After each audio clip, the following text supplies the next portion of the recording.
It's an honor and pleasure for us to continue our conference, which we started yesterday from very interesting discussion, questions between practitioners in the field and academicians. It was very interesting exchange of views, of opinions, and we hope that today we will also have no less interesting discussions. Today, actually, we have very interesting panels, topics to discuss. We will discuss issues of energy security, how it affects connectivity. We will discuss how to promote political stability and resilience in Eurasia, and also our very interesting panel. So, what's the relevance of intercultural connectivity? And we have very distinguished guests today from state organizations of Azerbaijan, from international foreign universities. And I would like now to start our second panel, which is called Energy Security and Green Connectivity through the Startup Lens. And we have distinguished guests here, Executive Vice Rector of ADA, Mr. Faris Ismailzadeh, Deputy Minister of Energy of Azerbaijan, Dr. Elnur Sultanov, Mr. Elshad Nasir, Vice President for Investment and Marketing at the State-owned Company of Azerbaijan, Mr. Valeh Aliskerov, who is Chairman of the Board of Directors of Alat Free Economic Zone Azerbaijan. We also have Dr. Lifan Li, Deputy Director General, Center for the Belt and Road Initiative Studies. We also have in our program Professor Hu Qinhua from Renmin University, but we are not sure whether she would be able to join as she had some problems with her health.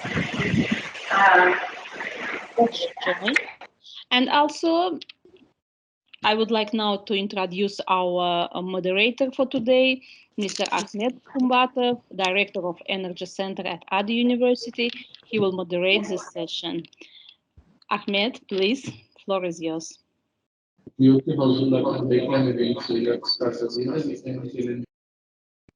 All right. Good afternoon, everyone, especially to those who are in Baku right now.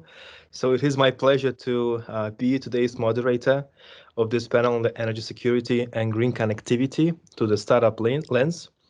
I'm welcoming again everyone to this panel, and perhaps we can go ahead without due delay and start with our first speaker, Mr. Faris Ismailzadeh. Faris, madam, please, the floor is yours. Thank you.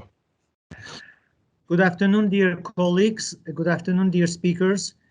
First of all, thank you very much for organizing this wonderful conference. Yesterday and today we had very rich discussions about connectivity, transport corridors, energy issues, and how Azerbaijan is becoming a real hub for the region in many aspects.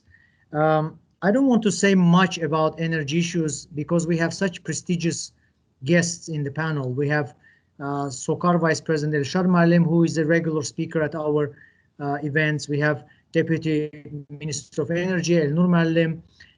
We have Valeh Muallim Aliskerov.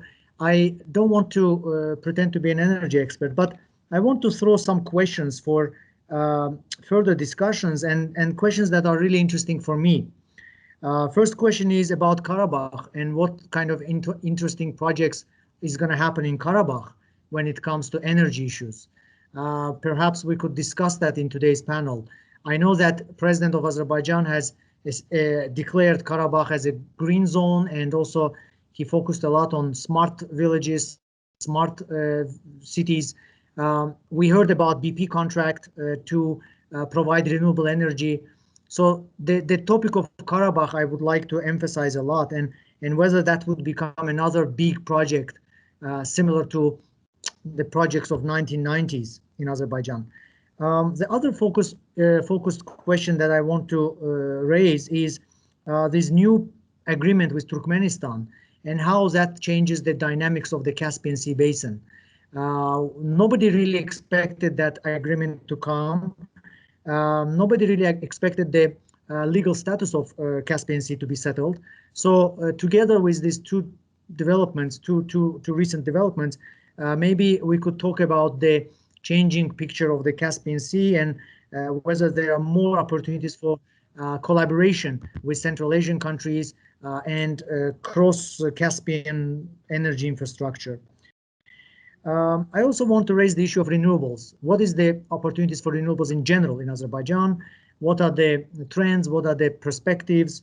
Azerbaijan is traditionally known as an oil and gas country, but we have recently heard about very important energy projects taking place between country of Azerbaijan and some famous renewable companies, and whether this is becoming a future sort of cornerstone or backbone of Azerbaijan's energy economy, energy sector. These are the issues that I think could become the important pillars of our today's discussion. And finally, about the impact of Southern Gas Corridor. We know that it has been completed very recently. The impact of Southern Gas Corridor on regional energy infrastructure, regional energy map, as well as foreign policy of Azerbaijan. We could discuss that as well. Connectivity with European countries and our countries in our neighborhood. So these are the questions that I'm raising for discussion. I am curious to know more about these issues. Maybe Elshad Malim and Elnur Malim and Valeh Malim could shed light on them. And I think that during Q&A session, I will also join the discussion as well. So I'll stop here and give the floor to other speakers.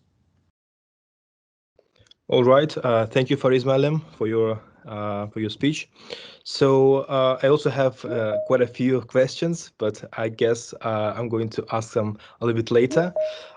So our next speaker would be Dr. Elnur Sultanov. Elnur Malim, please, the floor is yours. Elnur Malim used to be the director of our energy center at ADA. Now he's a deputy minister of energy. Elnur Malim, nice to see you, please. The floor is yours. Thank you. Thank you very much, Ahmed. How much time do we have? Around 10 minutes. Okay. 10. Thank you. Okay, I'll still try to limit my speech to fewer than 10 minutes. Thank you, Mr. Chairman, once again, and dear participants, ladies and gentlemen. I'm honored to be invited and be part of these discussions. Quite provocative topic for today. Regarding connectivity, I think we are doing well in terms of hydrocarbons, and I see Mr. Elshad Nasirov here, so I won't be dwelling much on oil and gas for now, but I think in the northern direction, in southern direction somehow, and definitely in western direction, we have good connectivities and good cooperation, regional and international, in the field of hydrocarbons. Unfortunately, the same cannot be said regarding power sector, electricity sector in the region. We have certain connection to Georgia, but again, as you know, in power sector, interconnectivity is even more important, because in electricity, in power sector, there's this word balance, and it matters a lot. Balance means that electricity cannot be stored, at least stored economically right now, and therefore consumption and production should be equal to each other. If not, then you face a lot of trouble, and this is what happens. This is what we mean by blackouts, right? You cannot control the balance and then the system out of order. And spaces like European space, for instance, in that sense, is very important because there's a lot of interconnectivity, and that helps with resilience. And this is even more important in the age of renewable energy, because with traditional energy, you basically have this engine and there's a gas pedal. You can place your foot on the gas pedal in terms of the system operator and then control the balance. But regarding wind and solar, the main two pillars of renewable energy, there's this cliche phrase, right? The wind doesn't blow all the time, sun doesn't shine all the time, especially when they are needed, right? So there's a discrepancy between when you have them and when you need them. And that means that you need to really work much harder with system balancing, and especially when renewable energy production goes beyond 20% of existing production, then you are in trouble unless you have state-of-the-art system. To regulate your system, you might face blackouts. And when you are interconnected with your neighbors though, right, it's like the balance of power theory in international relations. If you don't have internal power, you can balance that with external power, right? So you can get the help of your outside neighbors. But in this sense, again, we are not doing very well in the Caucasus.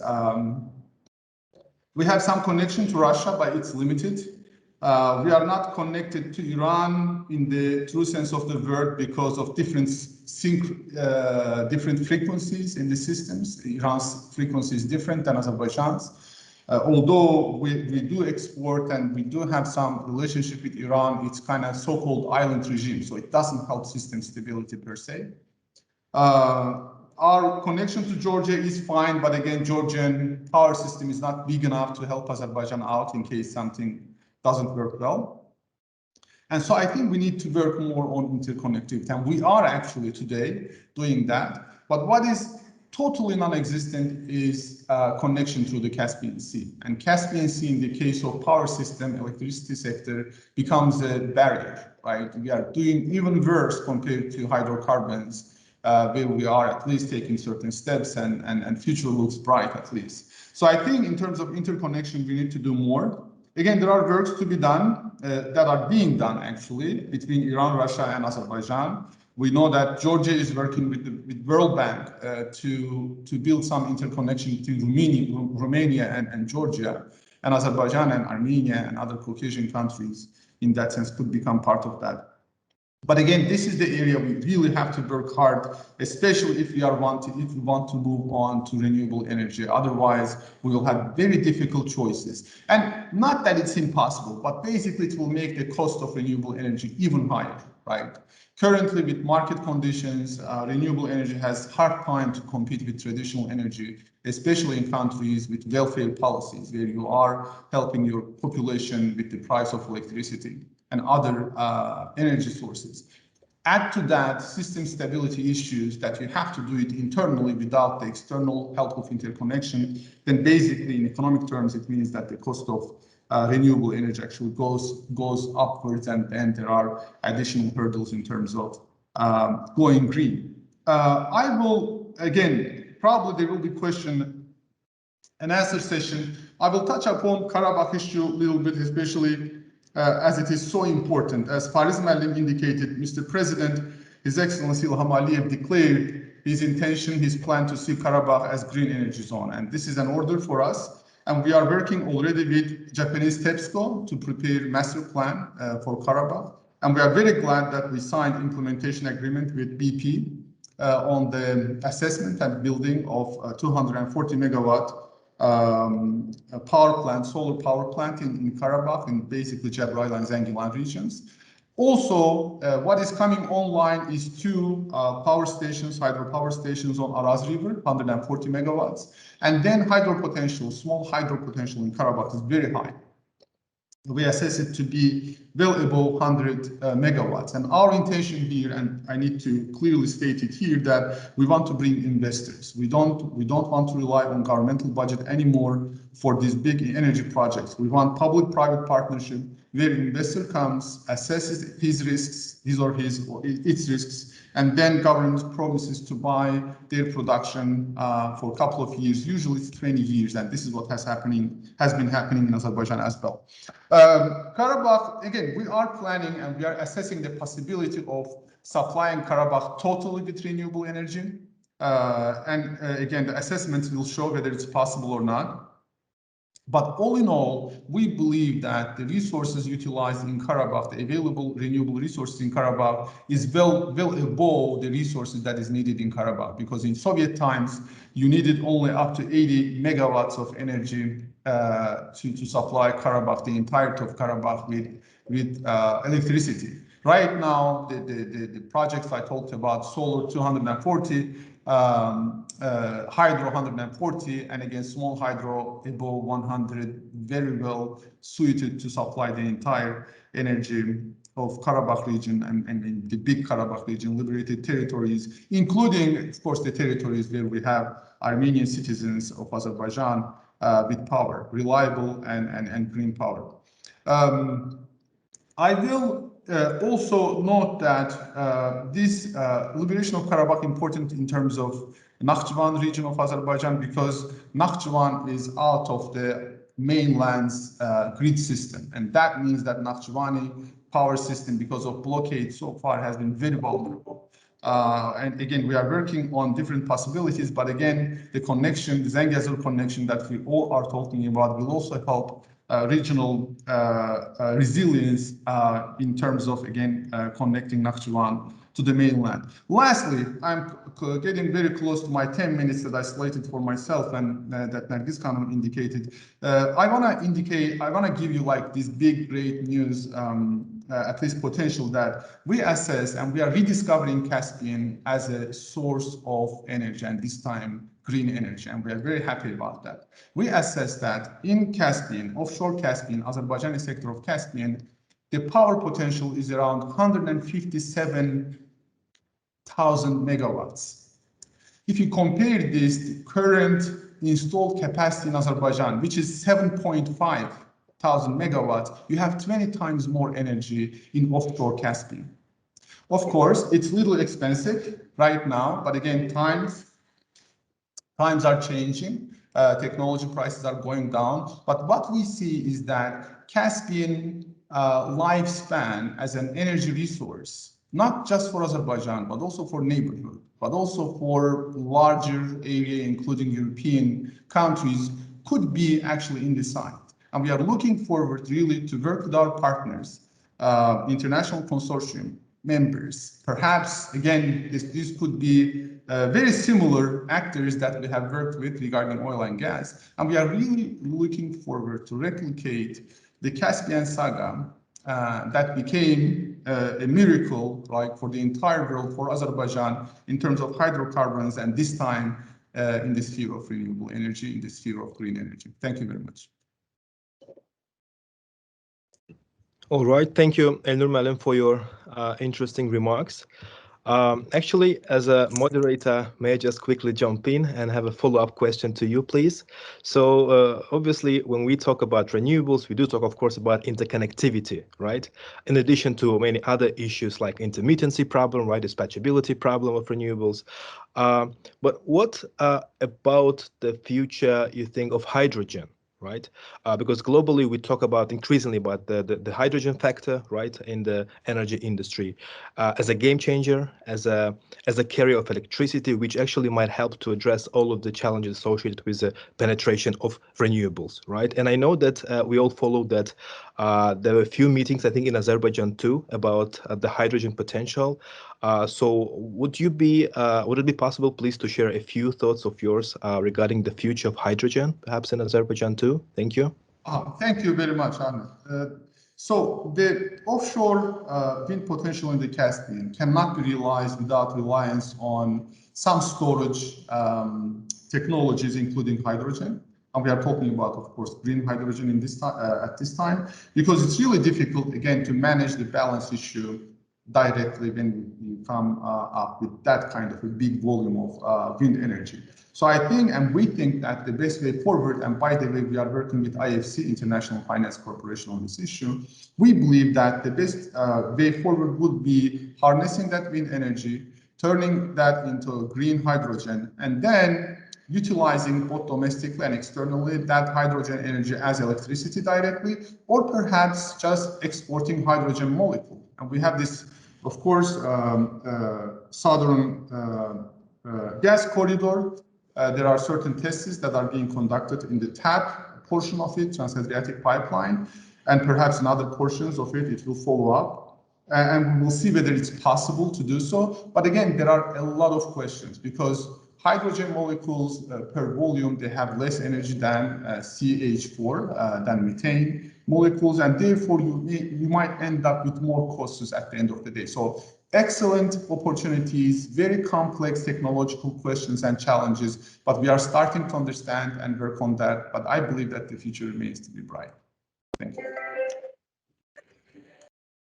All right, thank you, Nur Malim. So it is my pleasure now to introduce Elshad Nasirov to you. So Elshad Malim is SOCAR's Vice President of Investments and Marketing. And Elshad Malim has rich experience in, besides the energy sector, he has a very rich experience in diplomatic service. He used to serve in the Ministry of Foreign Affairs of the USSR and also in the Ministry of Foreign Affairs of independent Azerbaijan. And Elshad Malim has been the Vice President of SOCAR since 2005. So obviously, I think Elshad Malim is a very right person to ask about the energy industry in Azerbaijan. Elshad Malim, please, the floor is yours. Thank you. Thank you very much, Ahmet. It's my pleasure to see all of our distinguished participants, especially in the framework of other conference. It's my pleasure and honor to participate in every other event. And I think it's a good tradition that we exchange our views together with the energy ministry and the other and the oil company. I would agree with Dr. Sultanov that the topic is a little bit provocative, especially for the oil and gas company. We understand that the renewable energy and hydrogen is a very popular topic. I think that nowadays hydrogen is the second most popular topic after COVID. Maybe even COVID is not so popular now as hydrogen, because everywhere where we participate in any discussion, hydrogen is becoming more and more acute issue. For instance, a couple of weeks ago in St. Petersburg Economic Forum, all of the energy companies were discussing hydrogen. But I also agree with Dr. Sultanov that we have a lot of questions about renewable energy, transportation of hydrogen, the use of hydrogen, and so on. But at the same time, we have to stick to the main topic. It's energy security of any country. And as we know already, energy security is absolutely similar or equal to national security of every country. So as an oil company, oil and gas company, SOCAR, together with its partners in Shah Deniz, have successfully completed the construction of the Southern Gas Corridor. And on the 31st of December, as you know, the first gas reached Italy. And there were some doubts about the ability of Trans-Adriatic Pipeline Consortium to complete the construction, despite all of protests that took place in the region of Puglia. But at the same time, as soon as the pipeline was constructed, the first Azerbaijani gas reached not only Italy, but Switzerland and other countries to the north of Italy. So therefore, with the consumption in Greece, Bulgaria, Italy, Switzerland, Turkey, Georgia, Azerbaijan is considering itself as the provider of the energy security to these countries. And of course, everybody knows that the financing institutions are now reconsidering their policy towards financing energy and hydrocarbon projects. But at the same time, all of these projects, which SOCAR together with its partners in ACG and Shah Deniz, are aimed at providing energy security to Azerbaijan and the countries that are consuming the hydrocarbons.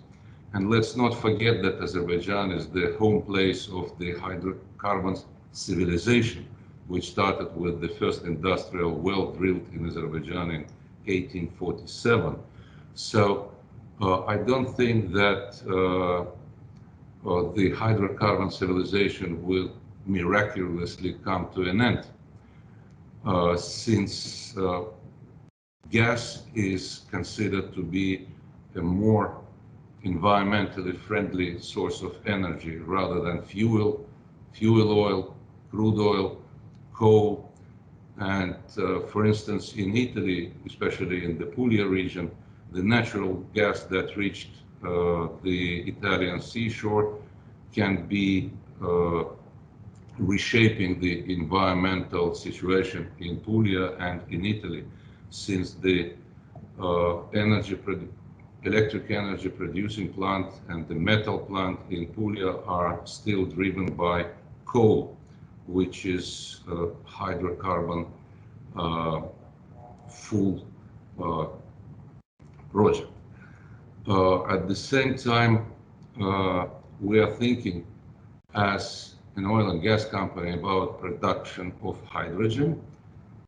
This topic is not something new for us. We are producing hydrogen for our internal means, but at the same time, the initial and the obvious use of hydrogen for the oil company of Azerbaijan and for the country is blending hydrogen into the natural gas pipeline. But we have a lot of questions. What is hydrogen blending? What is hydrogen deblending? How much hydrogen can be blended into the existing pipeline? And who are the customers of blended hydrogen natural gas mixtures? What are the limitations of hydrogen blending into the existing pipeline? How is the hydrogen embrittlement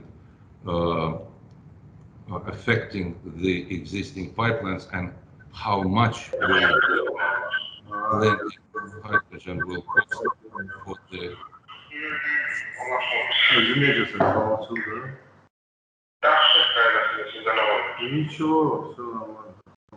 I think that somebody forgot. You need to shut down the microphones. Okay, thank you. And of course, the question like, what are the technical considerations related to repurposing an existing natural gas infrastructure to hydrogen infrastructure?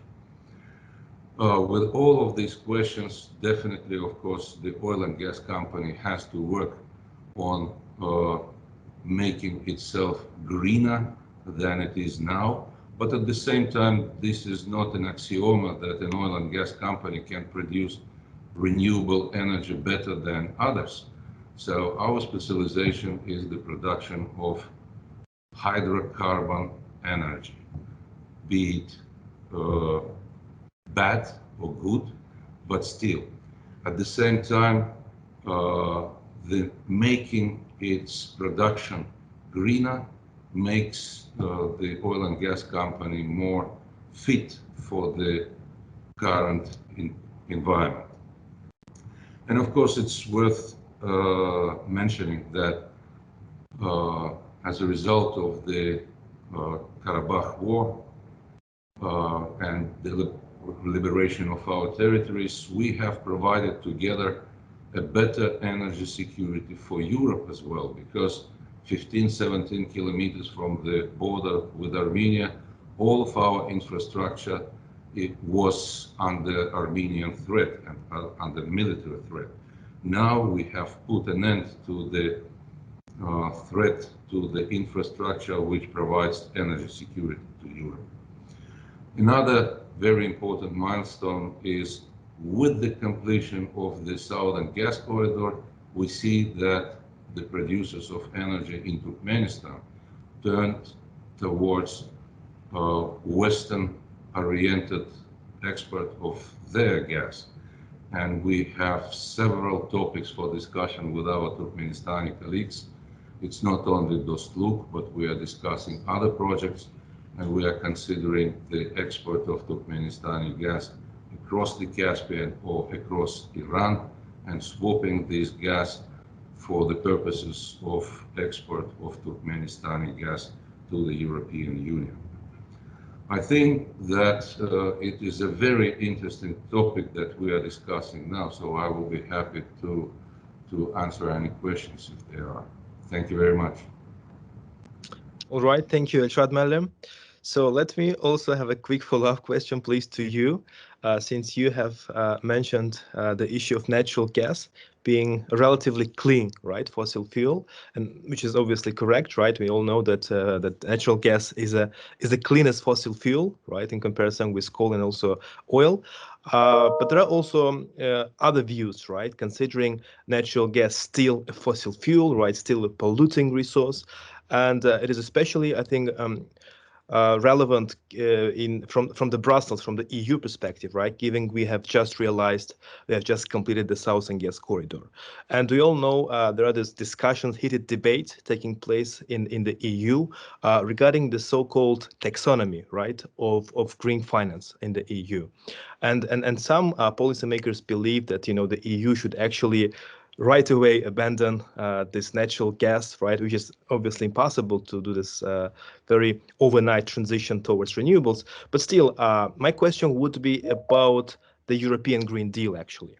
And what do you think is going to be the impact of the European Green Deal, which, as many participants might know, right, is seeking to make the EU climate neutral by 2050, right? How do you think this European Green Deal might impact the Southern Gas Corridor and perhaps its expansion in the future? Rashad, madam, thank you. Thank you very much, Ahmed. I think this is very interesting and important to find out what is the impact of Green Deal over the existing natural gas infrastructure. But I think that as citizens of Republic of Azerbaijan, which was a birthplace of the first Russian Revolution in 1905, and we were subjected to the Russian Revolution in 1917, and the, let's say, occupation of Azerbaijan in 1920, I think we all know that revolution is not a very good thing, including the revolution in energy and the energy sources. We might consider that Winston Churchill was right when he changed the fuel for the battleships of the United Kingdom in the First World War, starting using the hydrocarbons, liquid hydrocarbons for the battleships. But I don't think that we are facing the situation that we have to conduct a revolution and switch immediately to hydrogen or any other sources. It has to be an evolutionary process. And I hope that this impact of the, let's say, those who make decisions in the EU will not make bad impact on the existing, very expensive and very important project for the European Union. Thank you.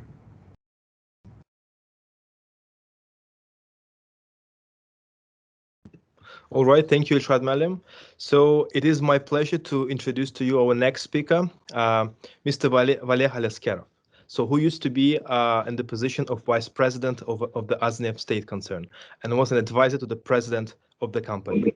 He has also been serving as a chairman of the Foreign Investments Department of SOCAR, and since 2005 he was a deputy speaker of the Milli Majlis of the parliament and chairman of the Committee for Natural Resources, Energy and the Environment. Since 2009, Mr. Aleskerov chairs board of directors of the Alat Free Economic Zone. So, Valer, madam, please, the floor is yours. Thank you.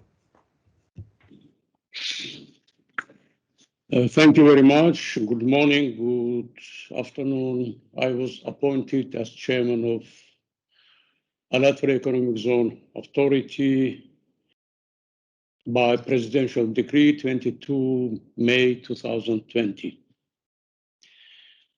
And with your consent, I'd like to share with you our vision for Alat Free Economic Zone, the strategic intent in developing Alat Free Economic Zone, the type of investors we will attract, what kind of fiscal and non-fiscal incentives we will provide to our core clients, and economic benefits that will flow from this for our clients, our people, our country. Our president's vision has set Azerbaijan firmly on the road towards a knowledge-based and internationally competitive economy. There, Azerbaijan will become a competitive participant in international economic relations, establish a world-class attractive business environment with modern energy, transportation, and logistical infrastructure, become a diversified and export-oriented economy, creating high added value. And Alat Free Economic Zone Authority is a central player in transforming this vision into reality. In turning the concept of affairs into reality, we will focus on and meet the needs of investors by delivering a world-class place to do business with a strategic geographic location next to the port of Baku and global transport corridors. This strategic geographical location will serve as a regional investment hub and boost competitiveness in the Europe, Caucasus, Asia, and North-South transport corridors. At the same time, we will create a sustainable regional advantage based on a regulatory, operating, and business environment that is investor-friendly. Most important of all is our investor-centric mindset and approach. At the same time, we will select and meet investors' needs in a way which will add value for businesses established in a Alert-Free Economic Zone, and of course, for the economy and the people of Azerbaijan.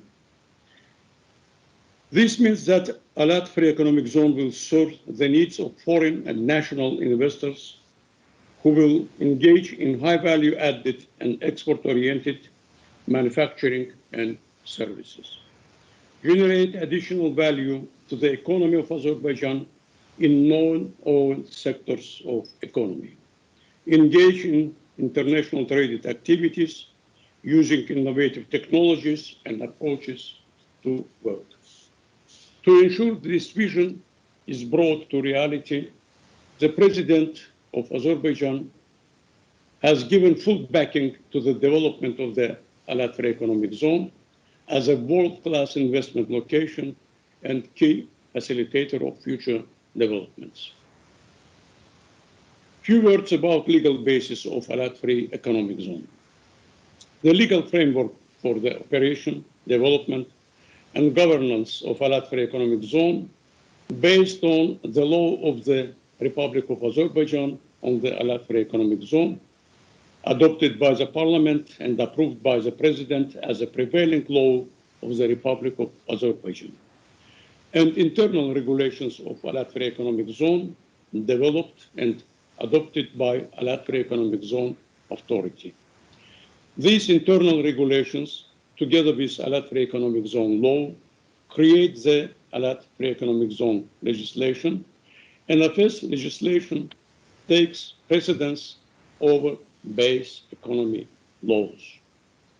To provide certainty to Alert-Free Economic Zone investors and to demonstrate precedence of Alert-Free Economic Zone law and internal regulations of Alert-Free Economic Zone all together and separately over base economy laws, we have also made changes in multiple base economy laws. In particular, changes made in and adopted by the Parliament of Azerbaijan in tax, customs, licensing, labor, dispute resolution, and other laws of the base economy clearly acknowledge that Alert-Free Economic Zone legislation take precedence over those laws. As I said before, internal regulations of Alert-Free Economic Zone, together with Alert-Free Economic Zone law, create the Alert-Free Economic Zone legislation. And now it is time to provide the list of these internal regulations to your attention. They are covering the most important aspects of cooperation between the Alert-Free Economic Zone Authority and our investors. As you see, this list includes company regulations, licensing regulations, real property regulations, intellectual property regulations, anti-money laundering regulations, ultimate beneficial ownership regulations, tax regulations, employment regulations, customs regulations, financial markets regulations, dispute resolution regulations, competition regulations, and other regulations. What type of investors do we welcome at Alert-Free Economic Zone? There will be three types of investors or customers at Alert-Free Economic Zone. Our core clients, businesses engaged in high value added and export-oriented manufacturing and services, international traded activities, using innovative technologies and management experience. Core clients will be located within Alert-Free Economic Zone and eligible for incentives. Ancillary clients, service providers with a local market focus, providing essential commercial, retail, and other services to Alert-Free Economic Zone core clients. Ancillary clients will be allowed to locate in defined spaces within Alert-Free Economic Zone boundaries but they are not eligible for incentives. And support clients, businesses with a domestic market focus, providing sub-supply products and services to Alat Free Economic Zone core clients, who will be allowed to locate in a specially designated support services area adjacent to Alat Free Economic Zone and not eligible for incentives. Benefits for our core clients. The Alat Free Economic Zone Authority will offer to core clients a package of fiscal and non-fiscal incentives. One of the key benefits is the absence of any tax on the businesses of our core clients in Alat Free Economic Zone. Core clients are not required to pay a value-added tax, withholding tax, or any other corporate tax. Import by core clients of any products and services from a foreign country and export by core clients of any products and services to a foreign country are exempt from custom duties and taxes. No personal income tax, social security payments, and other similar taxes and payments for foreign skilled personnel. No restrictions on foreign ownership. No requirement for a local partner. Additional partners. Investor properties immune from nationalization or other restriction. No restrictions on foreign currency or profit repatriation. Voluntary participation in state social protection fund for foreign employees. On-site, on-stop shop business appraisal, licensing, permitting. International standard independent dispute resolution. Availability of local skilled personnel. Industrial training center. Full protection of intellectual property rights. Independent regulatory authority. These incentives will also be available to support the subsequent expansion and growth of our core clients' businesses into the future. The success of Alat Free Economic Zone will arise from attraction of new investors, but also from a consistent program on engagement and aftercare with companies after they locate at Alat Free Economic Zone. In our eyes, a client of Alat Free Economic Zone is client for life. In summary, the combination of Alat Free Economic Zone fiscal incentives, trade facilitation measures, industrial skills, and a business-friendly environment will provide companies from all around the world cost-competitive and strategic location for serving regional and international markets. In addition to business-friendly services and incentives, we will provide investors industrial land sites with ready-to-use off-site and on-site infrastructure and utilities. AFES initially will occupy a total site area of approximately 850 hectares, located adjacent to the port of Baku. The development strategy being implemented by Alat Free Economic Zone Authority is to build out AFES in phases. The first phase of development of off-site infrastructure is finished, and now we start construction of initial 60 hectares territory adjacent to the highway, railroad, and port of Baku.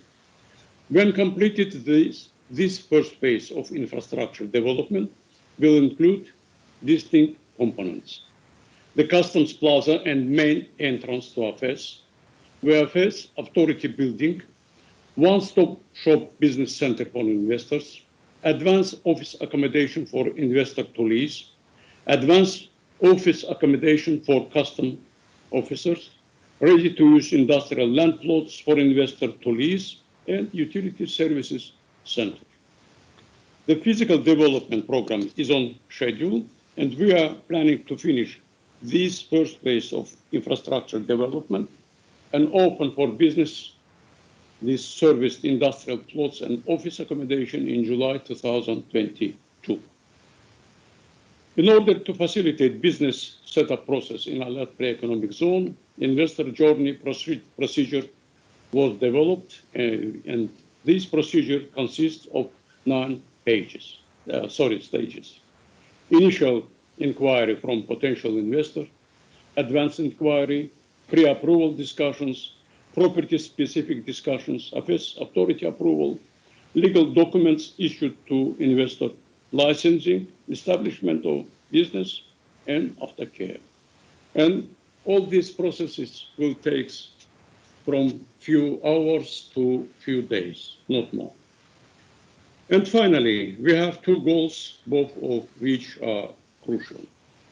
First, we will create the best possible environment for investors so that they have all they need to successfully do business in a Latin economic zone.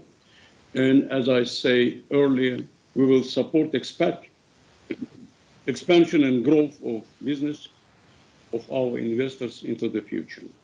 And second, we want to show the new generations of the people of Azerbaijan what the transition to an internationally competitive and knowledge-based economy means in practice, to assist and support them to learn and practice a new business culture, work with new technologies, generate innovative enterprises to create real value for the economy and the people of Azerbaijan.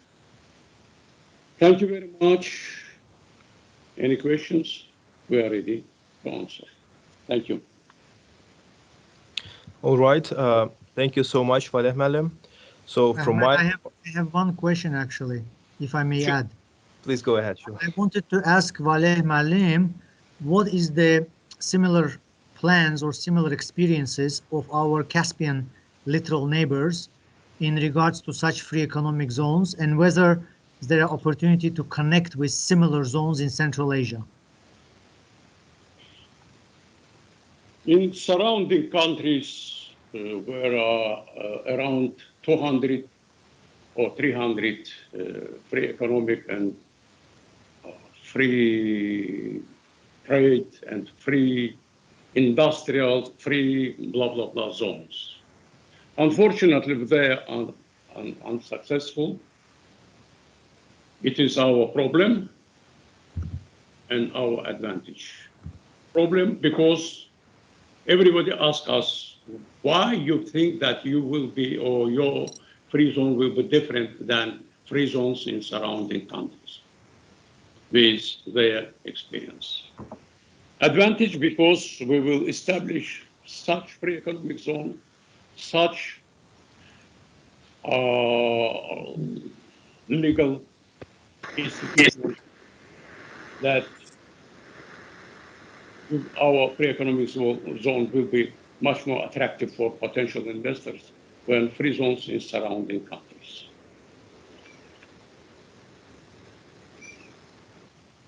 Bundan artık demeye istemiyorum, sonra kıskananlar var. Thank you. Thank you. Thank you. Right. All right. Çok sağ olun. Thank you so much, Valeh Malim. So from my part, I just wanted to say and to add that I have been following the activities of the Baku International Sea Trade Port since its foundation. And I just want to say that that green economy and green energy in general also is not just, of course, developing just physical infrastructure, but also about developing soft infrastructure, which does include regulations, right? And I think this is where our Sea Trade Board is really doing a fascinating job, because proper, correct regulations really make the rules of the game much more clear. It does incentivize investors, etc., etc. So I think, again, the port is doing a great job there. Thank you so much, Ahmad Malim, sorry. Please go ahead. We're establishing free economic zone, not free trade zone. Yes, yes. It's absolutely different story. Free trade zone and free economic zone. Yes, thank you. Yes, I meant economic zone. Thank you so much. Thank you. All right. So again, thank you, Malim, for your kind remarks and your comments. So let me see if our next speaker is around, because my colleague said that Professor Xu Qingguo is not around. If you are around, please let us know, because I can't see you right now in the list of participants. If you're around, please, the floor is yours. You might just turn on your mic and go ahead. No, I'm afraid she's not joining us due to health problems. Okay. All right. So then perhaps we can go with our final speaker for this panel, which is, and we have Dr. Lifan Li, Deputy Director General at the Center for the Belt and Road Initiative Studies. Please, Dr. Li, the floor is yours. Thank you. Thank you so much for inviting me. Can you hear me? But from my side, I couldn't hear anything because I think some problem with the linkage. But I will try to figure out what I'm starting on the certain issues regarding the China and the Azerbaijan working on together for the future development, especially point of view of Belt and Road initiatives. I think today, I think it's not suitable for presenting my ideas and insights on this spatial panel because you have raised more energy. But today I don't work on the energy issues, but I would like to enlighten certain issues regarding China and Azerbaijan, how we work together and in the future steps. So, China and Azerbaijan have a profound friendship and historic relations. The political relationship between the two countries are very stable. And I think the head of the states are interacting very frequently. I think President Xi Jinping and just had a phone conversation with the Azerbaijan President Aliyev on the evening of June 2nd. China is willing to import more high quality and characteristic products from the Azerbaijan and support the Chinese enterprises to invest in this wonderful country in Azerbaijan. I would like to give some point of that what is the economic and the trade cooperation between our two nations. We have a very largest figure, but compared with the others, of course, it's not so bigger. China is the first largest trading partner with Azerbaijan, and the volume of trade needs to be increased. That is what we want to promote it at all. From January, November 2020, I think there is around $1.2 billion between China and Azerbaijan. Which compared with the last year is a year-on-year decrease of 16%. Both of now the Azerbaijan top 10 the trading partner, especially the largest one is from Italy, Turkey, Russia, then China. China stands more than 7% of the total trade in Azerbaijan.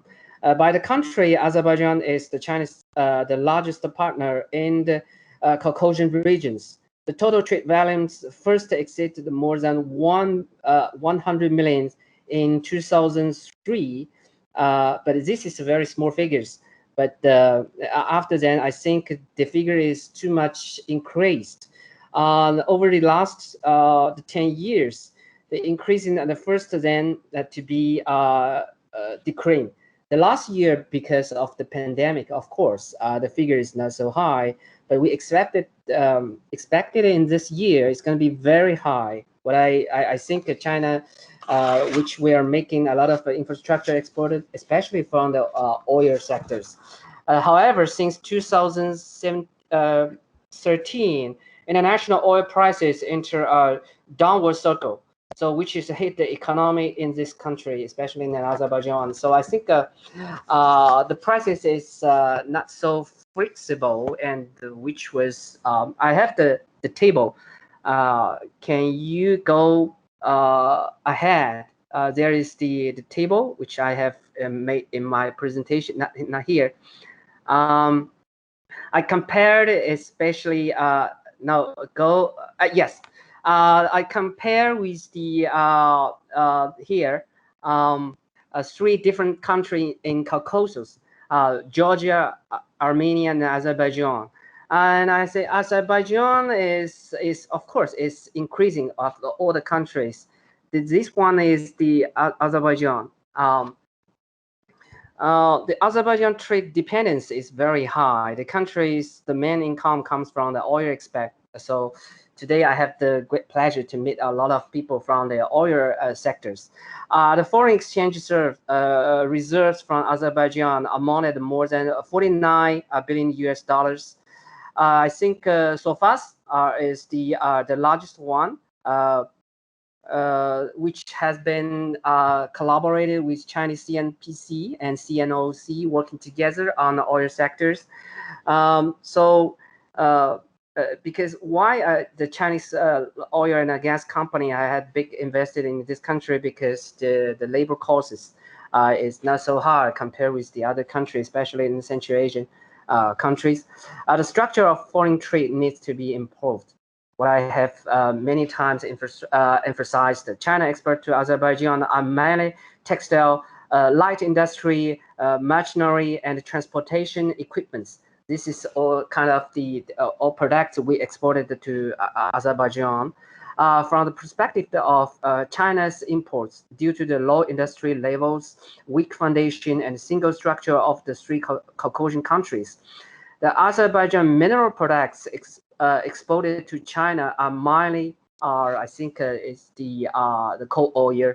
Of course, what I have to getting on more issues with the geopolitical, geographic relations has been become more main factors affecting the trade between China and Azerbaijan. From the map, you can find it. The Azerbaijan's location is very important. So this is why we stand up for more BRI sectors into the Azerbaijan as the major countries, linking and connecting with China from to Azerbaijan and to Europe at the end.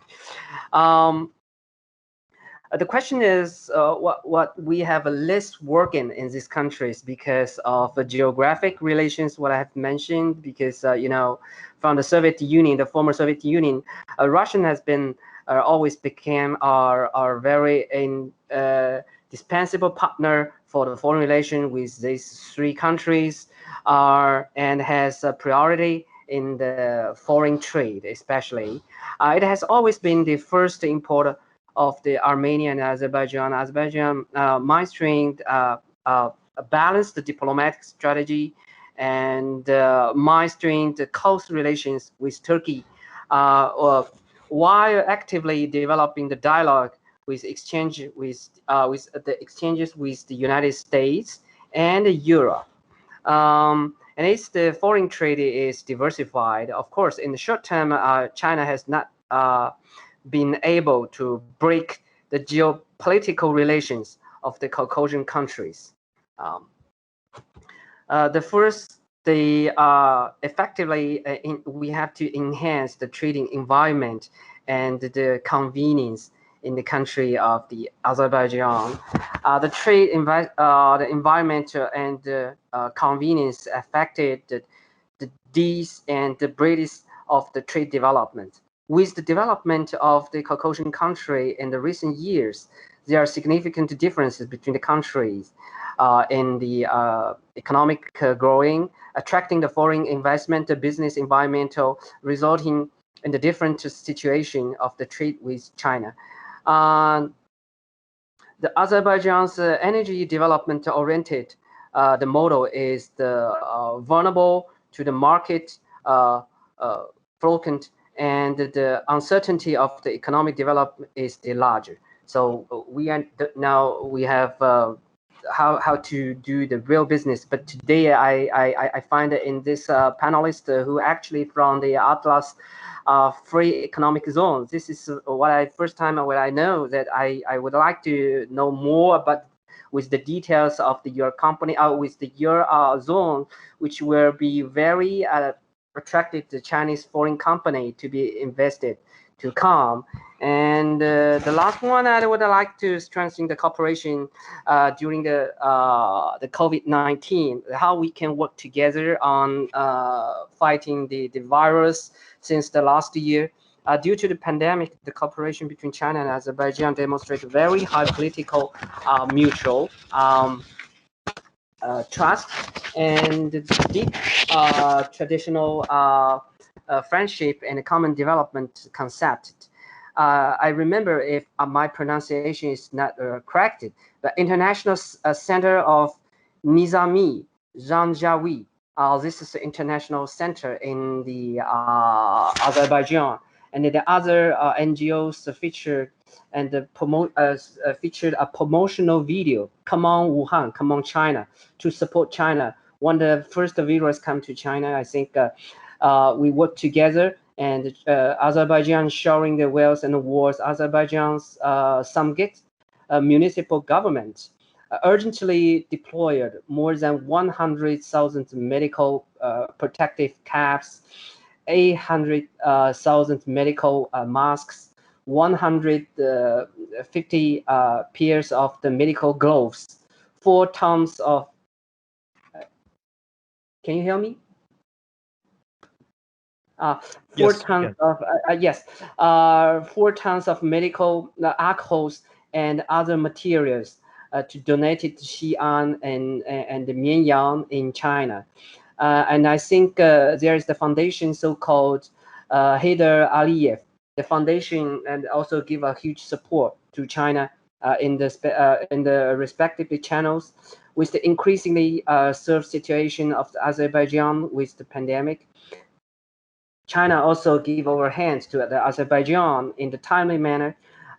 In the century, local enterprises donated urgent medical suppliers such as testing the reagents and the ventilators with the local value more than RMB 10 million yuan to the country in Azerbaijan. The Azerbaijan ambassador, which I have put the pictures, the ambassador pointed out that China's measures have to be achieved in remarkable results and made a great contribution to the global fighting the COVID-19. So let me come to the end. What the BRI Belt and Road initiatives can work together with the Azerbaijan. The area of the last slide. The area of 3 countries, including the Azerbaijan, is located at the crossroad of the Europe and Asia. The geopolitical location is super, and I think it must be passed through the ancient Silk Road and the modern Eurasian transportation corridors. It connects China, Central Asia, and Europe. It is a typical area. I think the construction of the China's BRI has important significance in working with Azerbaijan and the Caucasian countries. The Caucasian countries have a good trade condition with the neighboring countries. Among them, Georgia has signed free trade agreements with the European Union and Turkey. Armenia is the member of Eurasian Economic Zone, Economic Union, with the enjoying the advantage of the trade facility and tariffs among the countries within the unions. Azerbaijan actively participates in the EU's Eastern Partnership programs and made a favorable condition for the trade with it. In addition, so this is why the BRI willing to put big wishes to work with them. In addition, the 3 Caucasian countries have a good relation with China. They are supported Belt and Road initiatives. Among them, Azerbaijan, Georgia is the founding member of AIIB, Asian Infrastructure Investment Bank. Among the huge infrastructure in the South Caucasus, most of magical relations is the Trans-Caspian International Transport Road.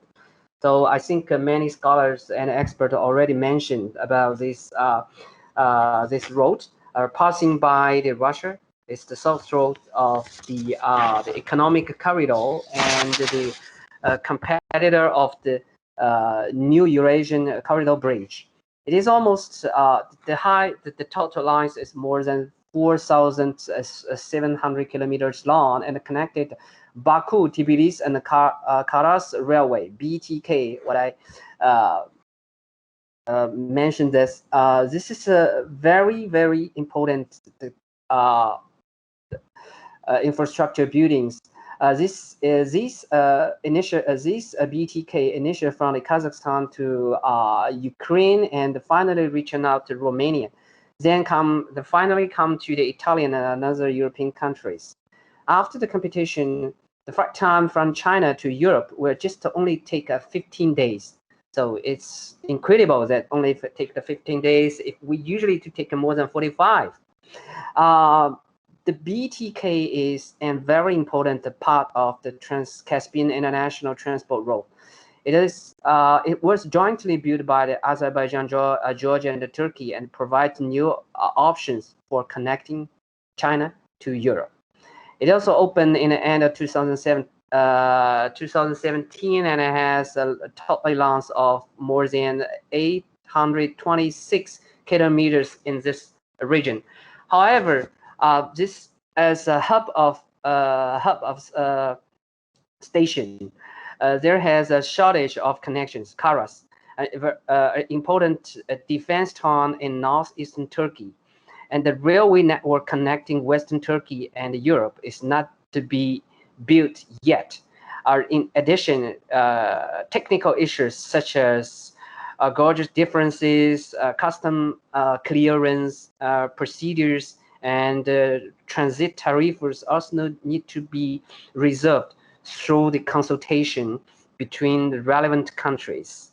Also, we have to highlight the international north and south transport corridors. With the signing of the MOU of the cooperation between Russia, Azerbaijan, and Turkey in May 2019, with the allowance of the mergers of the Russian Siberian Railway and the BTS has begun to take shape. Russia, Iran, and India put forward the initiatives as earlier in 2002, which are conducive to the expansion of the influence to all the parties and the promotion of economic and trade exchanges. From the competition to the cooperation, Russian participation in the BTS can be described as having their own needs. Also, it is the shortest land road between China and Europe. BTK railway has, I think, it has insufficient freight volume of the replace the Siberian Railway.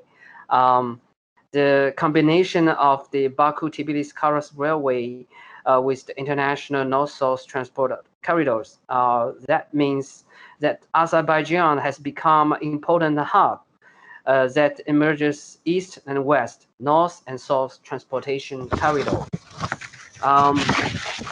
So finally, I have to give the importance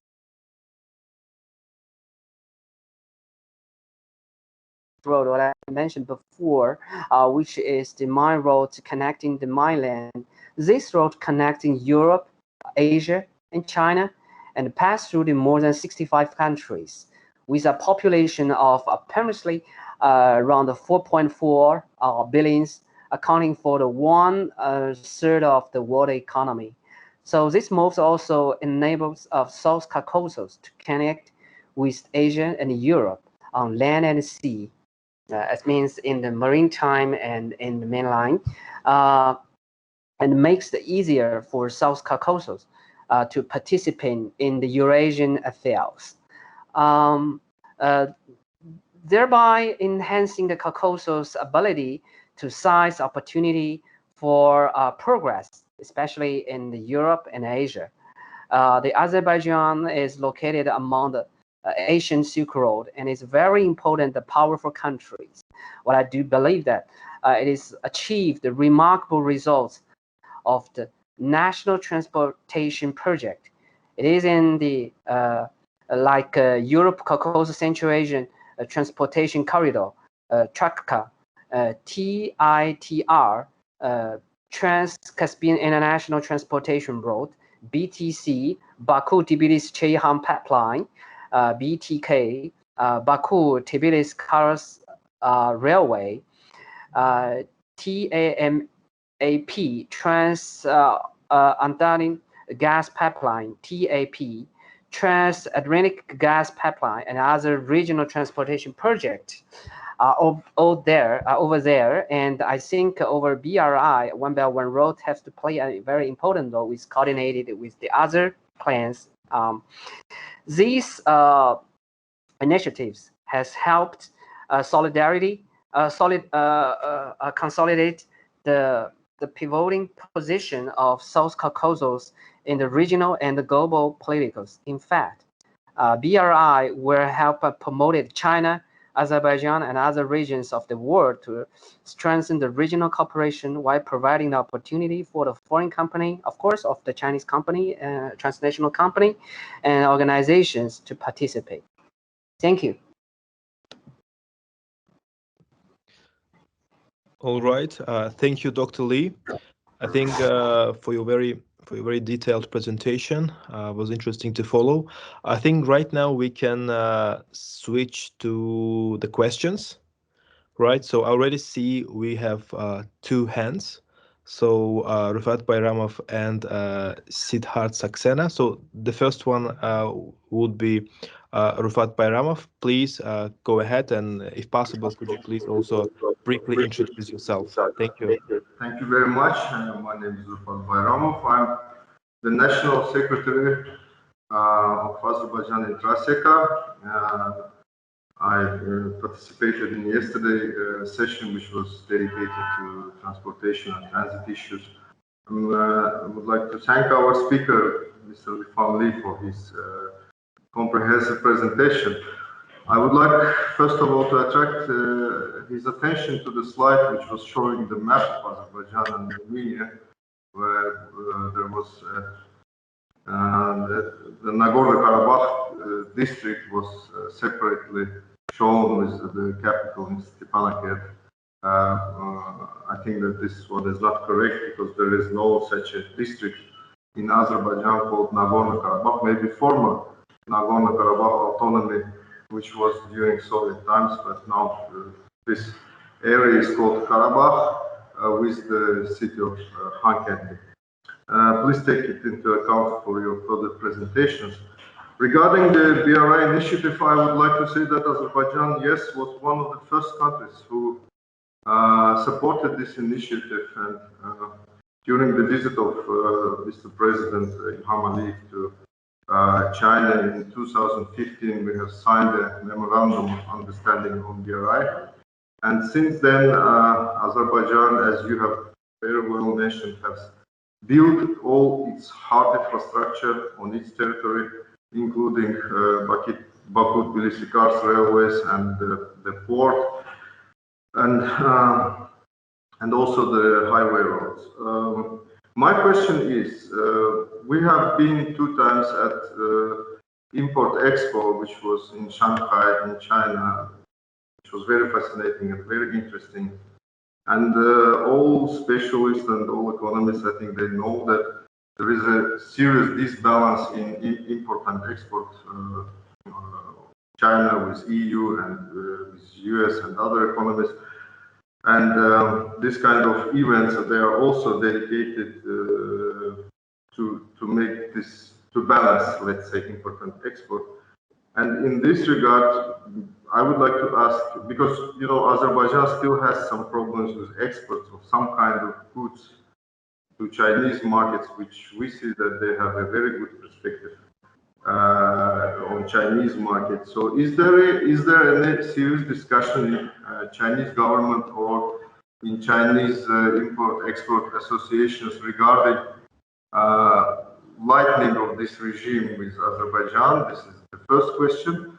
And the second question is regarding, again, the transportation issues. I would like to hear from you if it's possible, if you have any information regarding the subsidies that are being issued by Chinese provinces. We know that these subsidies are being implemented for northern route. They are also being implemented to some destinations under the TITR. And what is going to happen with these subsidies? We know that this is a temporary project. Will it last for 3-5 years, or is it going to be terminated for some period of time? Thank you very much. Yes. I think China already has more than 3 times of import and export exhibition in Shanghai, especially in the year of the starting 2015, 16, and I think this year is going to be the first of the import-export exhibitions. Of course, when I was there, I find that there is the pavilions of Azerbaijan, which present a lot of Azerbaijan traditional products. But of course, I find that there is oil and gas relevant companies also present their idea and thought, but we don't find it any interesting products, especially the local products. Like hand knitting or the hat making. I know this is very famous in Baku and in certain the cities. So this is and I think during the last year, the pandemic, this is not, there has no allowance for all the foreign companies to come to China since the the COVID-19. So a lot of local representatives of the companies joined there, but I don't think they bring up a very fresh and newly produced products to the Chinese market. I think China is a very huge market. We have a lot of international exhibitions, and the Shanghai exhibitions, of course, welcome the country like you, like in Azerbaijan, to join them. If you next time in this end of the year, if you want to come to Shanghai, please let us know. We can start up a kind of small workshops. We can invite it social media. We can invite it of over enterprises, businessmen to join us to discuss what is the future steps and how we can promote it. This very healthy products to come to China. The second question is, of course, we are working closely with BRI since China has the AIB and the Silk Road Funds to support this program. Starting this year, I think we want to make more precisely work with the different province. For example, in China, we have more than 30 province. And over province can work together with your own, one province can work with your own province in Azerbaijan, for example. So I think this is much be easier connected people to engage and business to business to engage. I think it's not only from the central government, but the local government also want to do more than the other central governments. So this is what I know. Of course, I would like to learn more about your free economic zone in Alas. This is because we set up a lot of free economic zone, free trade zone in different countries, especially in the Eurasia. For example, in Belarus, it's very famous of a Grey Stone, the high-tech park, in Kazakhstan, in Uzbekistan, even in Kyrgyzstan. We also have a lot of high-tech park, business zone, and free economic zone. So this is we want to cooperate it because we don't have the message, especially from you, to get know in deep. So this is what I would like to have more detailed questions. Maybe we can get through from the Nargis. She can help us. We can of course we can send this message to over our enterprises. Yes. All right. Thank you. So let's go with, so I can recognize Dr. Siddharth Saxena. Please, Dr. Saxena, the floor is yours. Thank you. Thank you. Thank you very much. First of all, I'd like to thank Dr. Li Fan Li for joining us, an old friend. Thank you for inviting me.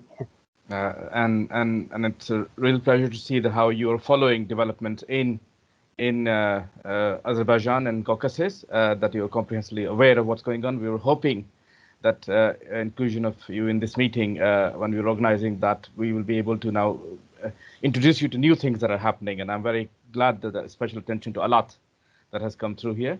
And we do certainly believe that perhaps we can facilitate through Compass a Alat China summit, because I think this is a very, very good development which needs to be known in China more, and I hope you will take this message further.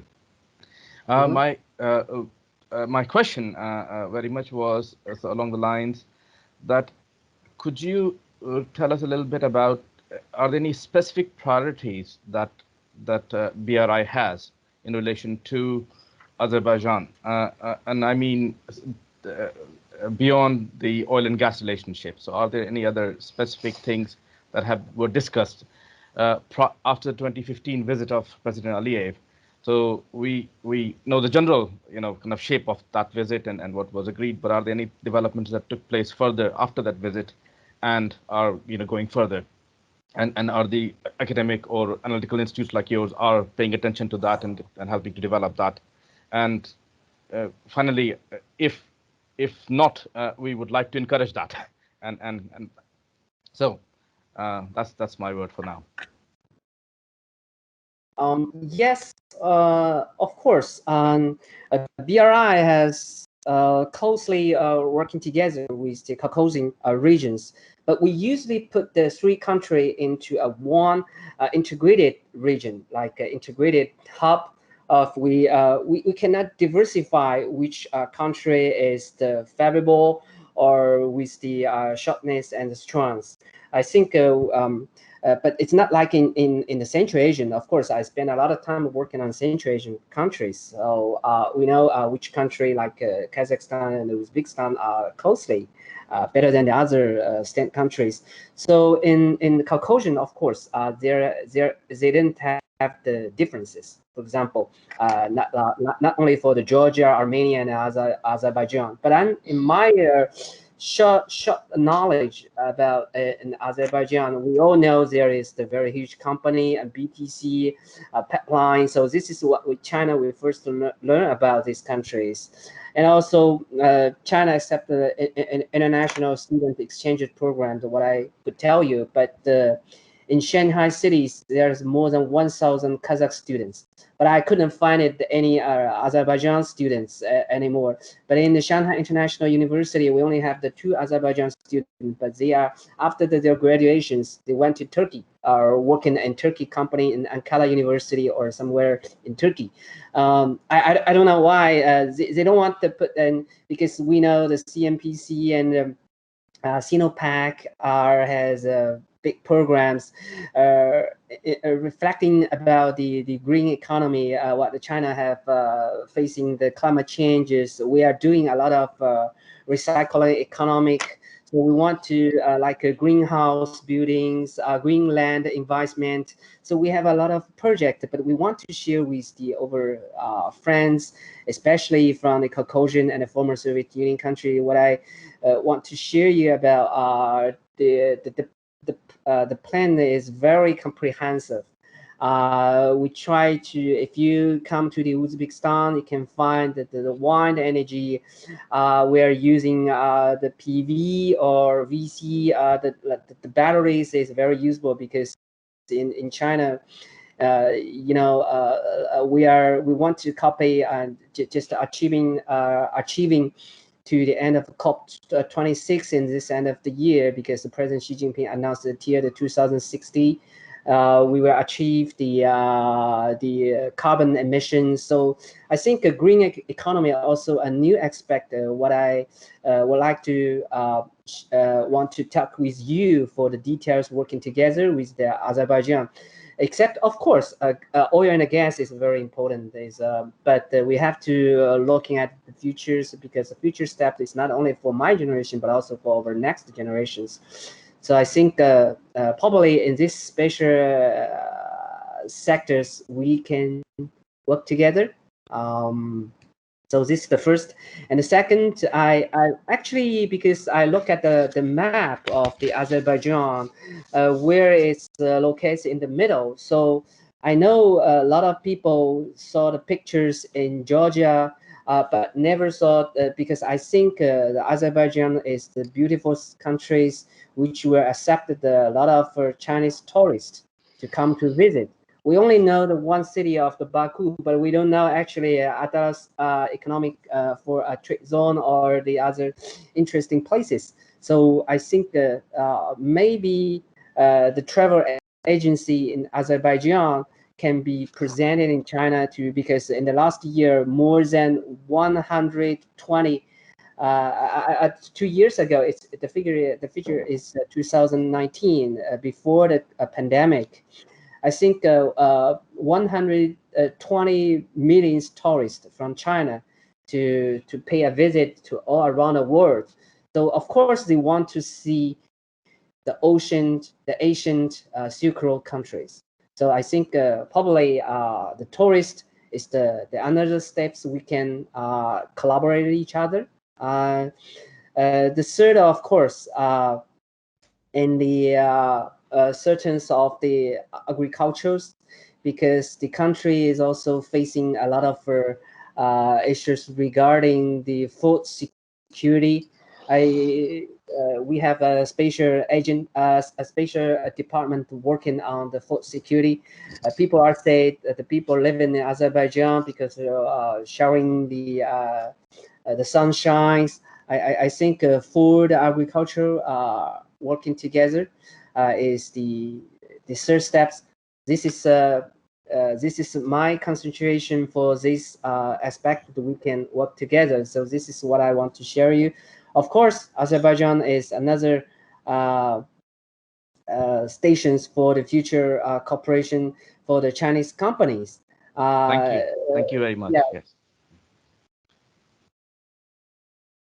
All right. Thank you for the question, Dr. Saxena. Thank you for a very detailed reply. Just from my side, I just wanted to make a very quick comment that definitely there is a huge room for improving partnership, right, intensity between Central Asian Caucasus countries on one hand, including Azerbaijan, right, and China on the other hand. And there are many, I think, misconceptions about the BRI project in this part of the world. And I think one of the most greatest misconceptions about the BRI is that the BRI is basically about connecting China with Europe through the ancient Silk Road, right, which crosses Central Asia essentially, which is not, right? I mean, it is not only that kind of connection, right? And you should remember that only 2 of the regional 7 corridors just pass through the Central Asia and Caucasus region, right? And also, if you look at the numbers of investments, you can see that quite a tiny share of investments within the BRI concept, right, are made actually in this part of the world. Okay, so I think we can have perhaps a very final question, and then we will just conclude. Okay, so I can see the hand of Elena Korostelova. Please go ahead with your question. Thank you. I could easily actually ask it in the next panel because it's all about political connectivity as well. But perhaps in this case, I'm very grateful to Professor Saxena for circulating a very interesting document. Was it this morning or yesterday? So you may well be aware about the kind of G7 communique, which is called communique, which also touched upon the future strategy of connectivity, which is called the Build Back Better World, which is B3W, kind of touching upon 3 Bs, which seems to be very popular, but in a different way here. And it seems that that strategy by G7 comes in direct competition, strategic competition with China. I just wonder then how Azerbaijan positions itself in what seems to be an emerging competition between kind of different world powers in actually building a better and stronger infrastructure, both regionally and globally. Thank you.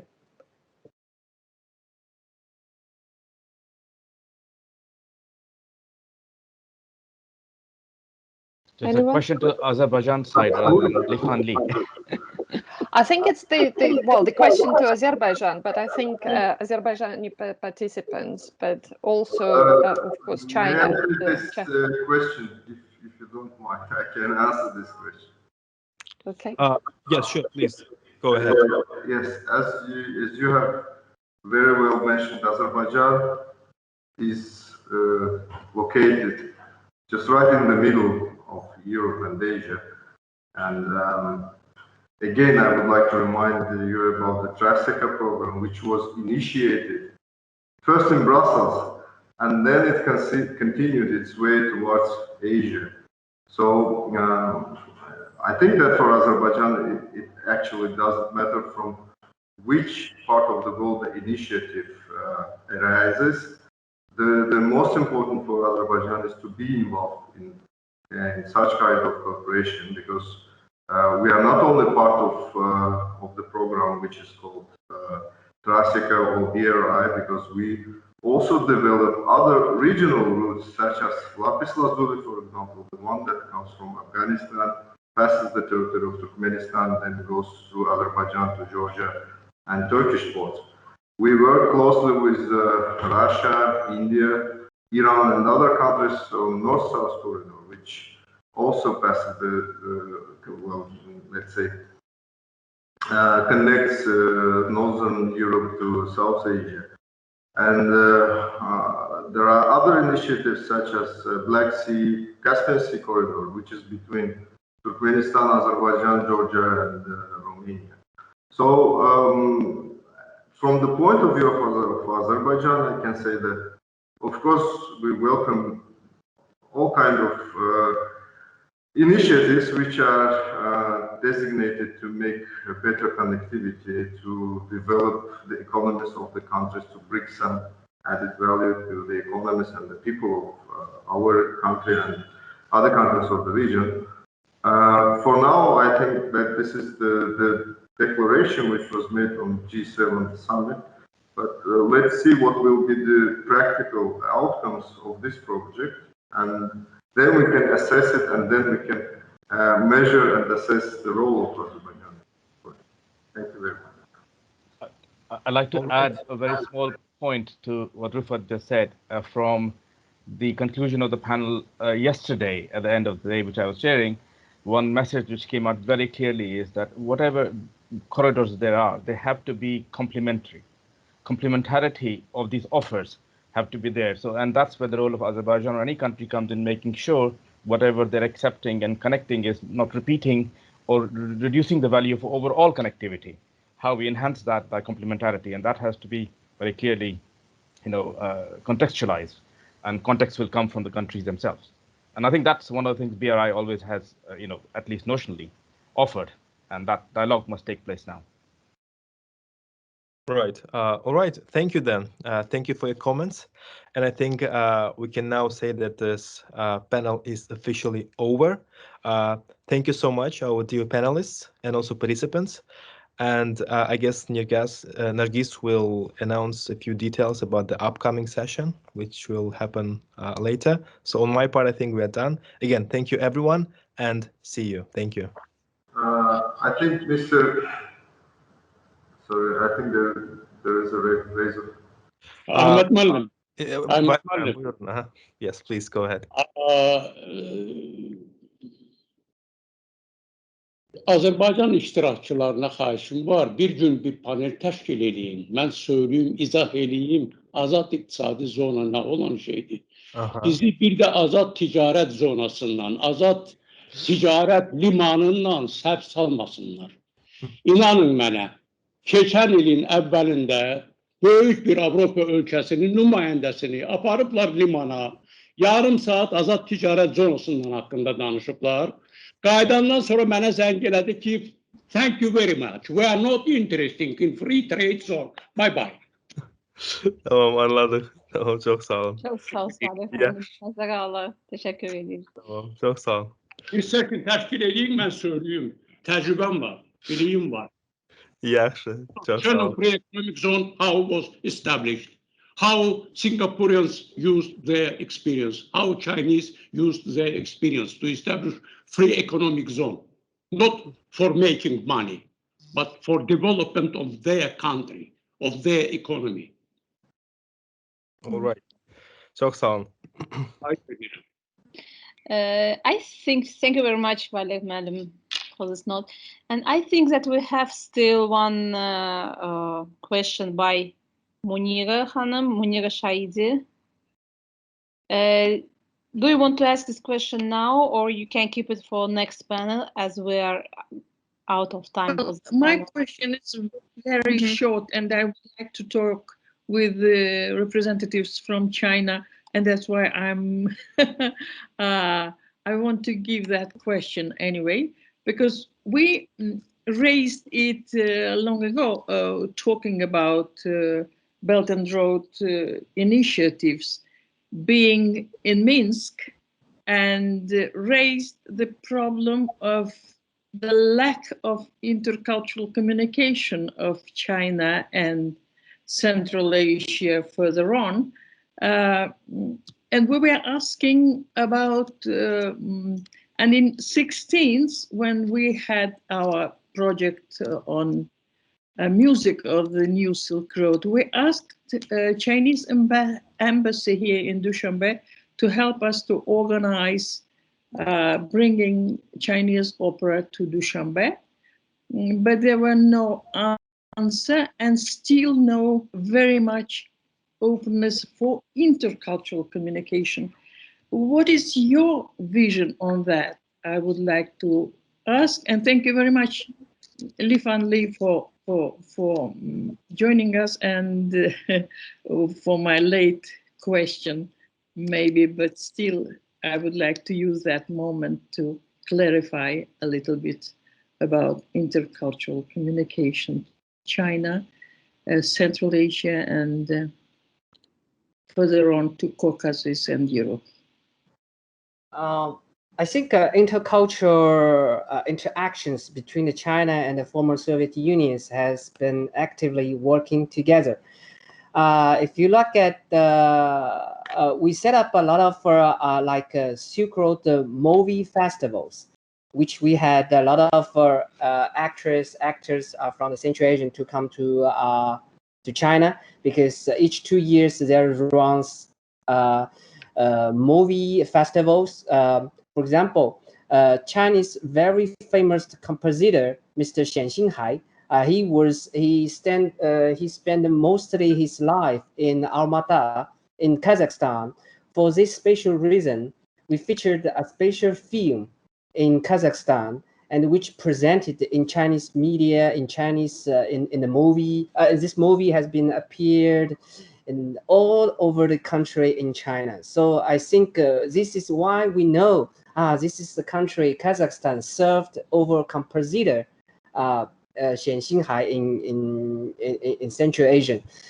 So I think intercultural interactions has been increasingly acted in the cultures. What I have to mention before, there's the students exchanging programs. I tell you about more than 1,000 Kazakh students study in China, studying in Shanghai, where we have they have a very good educations. And after then, since the last year, we launched a special policy that that the students after their graduation, they can work in Shanghai, not only for the months of, they can permanent permission for living and working there.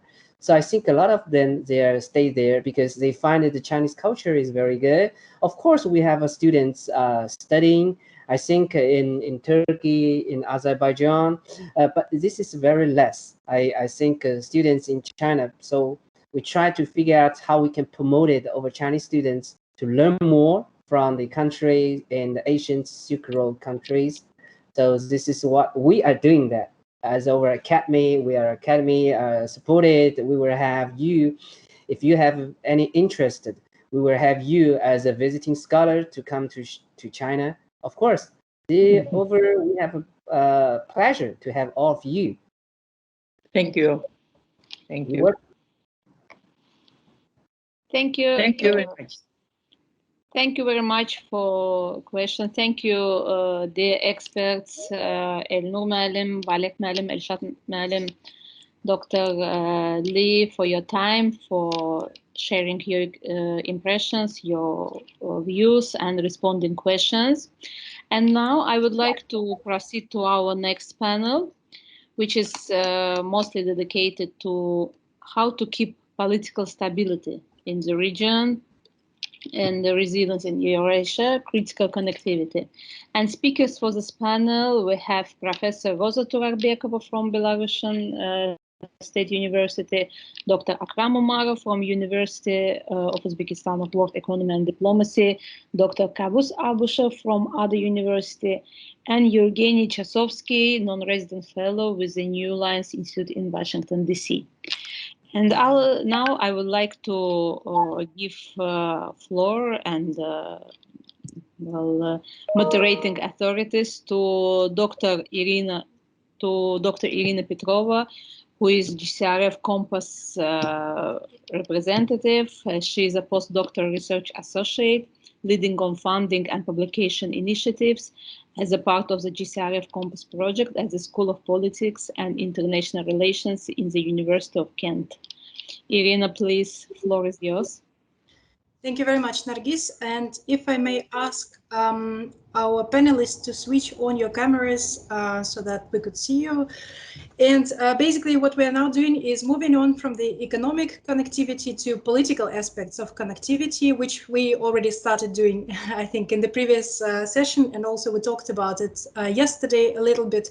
But I think it's very nice that we have a special time devoted to political aspects of connectivity, given that connectivity in Eurasia does not only mean movement of goods and services, but also its spillover practices, its diffusion, its travel of political ideas, its travel of political practices, learning from each other. So in this respect, I think it is very important to also reflect on political aspects of connectivity in Eurasia.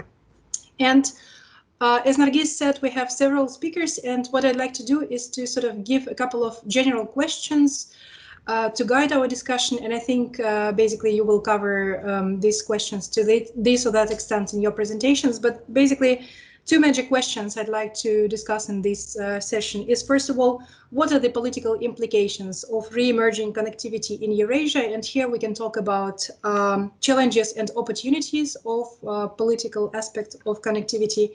And secondly, talking about resilience, which is also in the title of our today's panel, is how connectivity can facilitate political resilience in Eurasia. And basically, it's also very much related to the question of how do we actually understand resilience? What is resilience? And you know that in our project, we deal with this concept a lot. And I would be really happy to hear more about your takes on resilience, particularly in Eurasia. So we have 6 distinguished speakers today, and I'm afraid we'll have to reshuffle a little bit the order of the presentations because Dr. Carlo Frappi is unable to join us. He's currently in hospital, but I hope he will manage to join us a bit later. But the first speaker will be Akram Umarov, Dr. Akram Umarov, because he has to leave, I'm afraid, in a few minutes. So Akram, let me just briefly introduce you. Akram is a doctor, obviously, and he is a senior research fellow at the University of World Economy and Diplomacy. And previously, Akram has worked in Institute for Strategic and Regional Studies and the Academy of Public Administration, both under the President of the Republic of Uzbekistan. And his research interests cover security studies, conflict management, public diplomacy, as well as Central Asian studies more broadly in also conjunction with studies of Afghanistan. So please, Akram, over to you. Thanks a lot, Irina. Thanks for this opportunity, and I would like to thank Ada University, our Compass project, for this opportunity to present, to share some of my views on regional issues in Central Asia. And again, as Irina mentioned, Afghanistan is one of my priority research interests. So I would like to talk more about this problem and how Central Asia is dealing with this issue. More specifically, I would like to touch upon the recent initiatives which are aiming to connect Afghanistan more to Central Asia. So in March 2021, United States and Tajikistan inaugurated the new trilateral format. So Tajikistan, United States and Afghanistan to promote development, security and peace in these countries. And it was chaired by the Ministers of Foreign Affairs of Tajikistan, Afghanistan, and also US Undersecretary of State. And mainly this trilateral cooperation is aiming to cooperate on security, political, people-to-people, energy and economic realms. And it seems that enhancing connectivity between Afghanistan and Tajikistan, construction of energy and transport infrastructure, and further support for capacity building in the border security and counter-narcotics forces in both countries were emphasized during these negotiations. And this trilateral format is not something unique in Central Asia. That's the similar format, trilateral format, was established by the US, Uzbekistan, and Afghanistan last year in May 2020. So this is becoming kind of a new trend, a new approach of the US policy towards Central Asia and Afghanistan. And the format which was established with Uzbekistan has almost the same ideas and objectives in the future. And it seems that these trilateral formats are signs of kind of new approach of the new US administration to Central Asia and to Afghanistan specifically. And of course, there are still some, the C5+1 format, which was established during Obama administration, is still relevant, is still working. But at the same time, US is trying to promote these smaller scale dialogues in order to work on more specific issues and projects, which may not be very relevant to all 5 Central Asian countries. Of course, Uzbekistan and Tajikistan and also Turkmenistan, having a direct border with Afghanistan, has slightly different understanding and different concern on Afghanistan. At the same time, are trying to promote more connectivity and cooperation with this country. So in my view, there are mainly 3 reasons for this, for the inauguration of these new trilateral platforms. First, it's the obvious one, the most obvious one, I think. US is leaving Afghanistan, and it was officially declared that until September, the US forces predominantly, and the US forces and the NATO forces will predominantly leave the country. Now there is a discussion that maybe very small number of maybe Turkish troops will be left to protect Kabul airport, but still this is under consideration. This is not confirmed. But the majority of the existing forces will be withdrawn from the country. And of course, in these circumstances, the US is seeking for the new alternative ideas how to deal with Afghanistan and these new realities, how to support this country despite leaving it. So it seems that Central Asia can be one of the important players and partners of the United States to support the Afghan government after this withdrawal. And if these trilaterals with Tajikistan and Uzbekistan prove successful, maybe this model can be extended to cooperation with other neighbors of Afghanistan like Turkmenistan. The second reason, in my view, that reconciliation of the situation in Afghanistan is at the same time is a top priority for both Uzbekistan and Tajikistan. Both countries are declaring their high interest in peace and stability in this country, and especially Tashkent is seeking for more agency in encouraging peaceful negotiations between the Afghan government and Taliban. And considering this positive attitude toward Tashkent among different Afghan political forces, possibly Tashkent can play a very positive mediatory role in this process. And at the same time, this settlement of this conflict, of course, can bring many benefits to Uzbekistan, not only from the security perspective, but also many economic and trade opportunities can rise in case of the peaceful settlement of Afghan conflict. And third and finally, the United States intends to demonstrate its comprehensive presence in Central Asia, and to some extent to counterpose the influence of Russia and China in the region. And the initiation of these new platforms maybe as a signal to Afghanistan and Central Asia that Washington has no plans to fully abandon the region, despite the withdrawal of forces from Afghanistan. And maybe it's trying to stress that its presence will be a kind of a long-term phenomenon.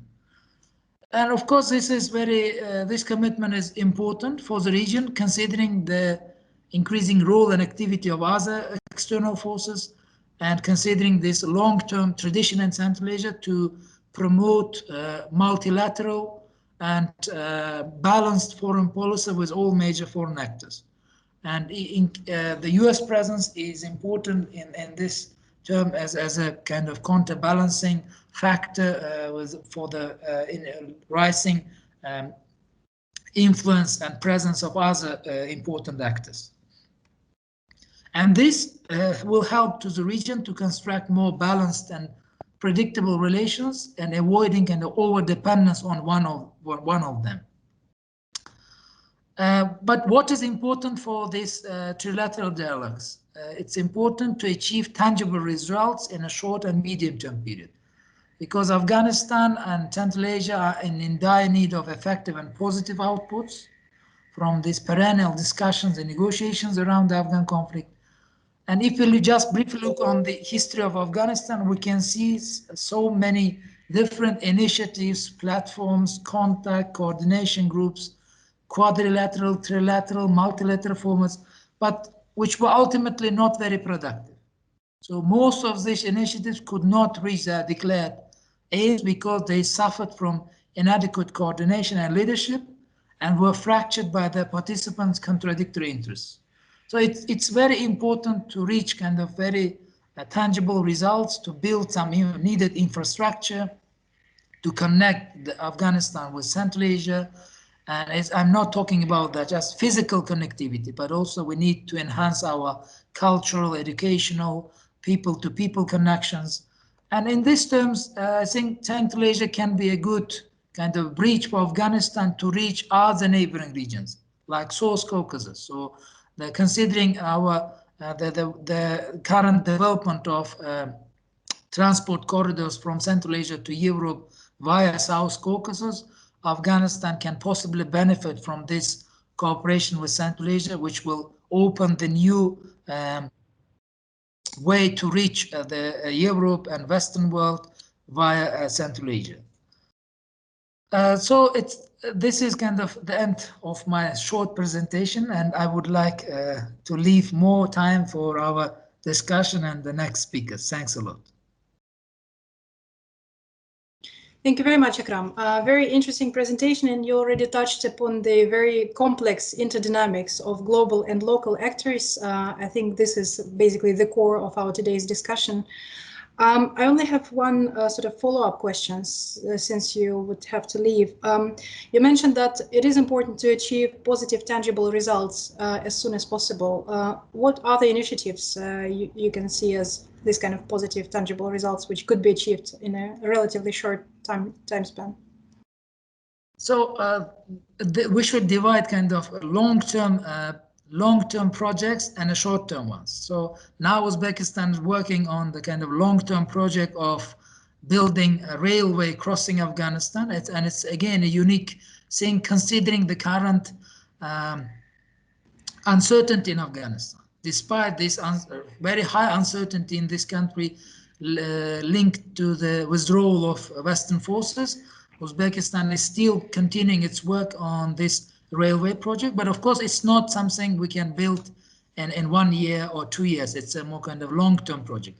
But in short term, what we can do and currently is trying to do is to enhance our cooperation in education and healthcare system, and to build some important healthcare infrastructure in, let's say, in northern Afghanistan, schools, automobile routes, bridges, which is important for the sustainable development of this country. So I think, again, Afghanistan is very tired of these discussions and negotiations.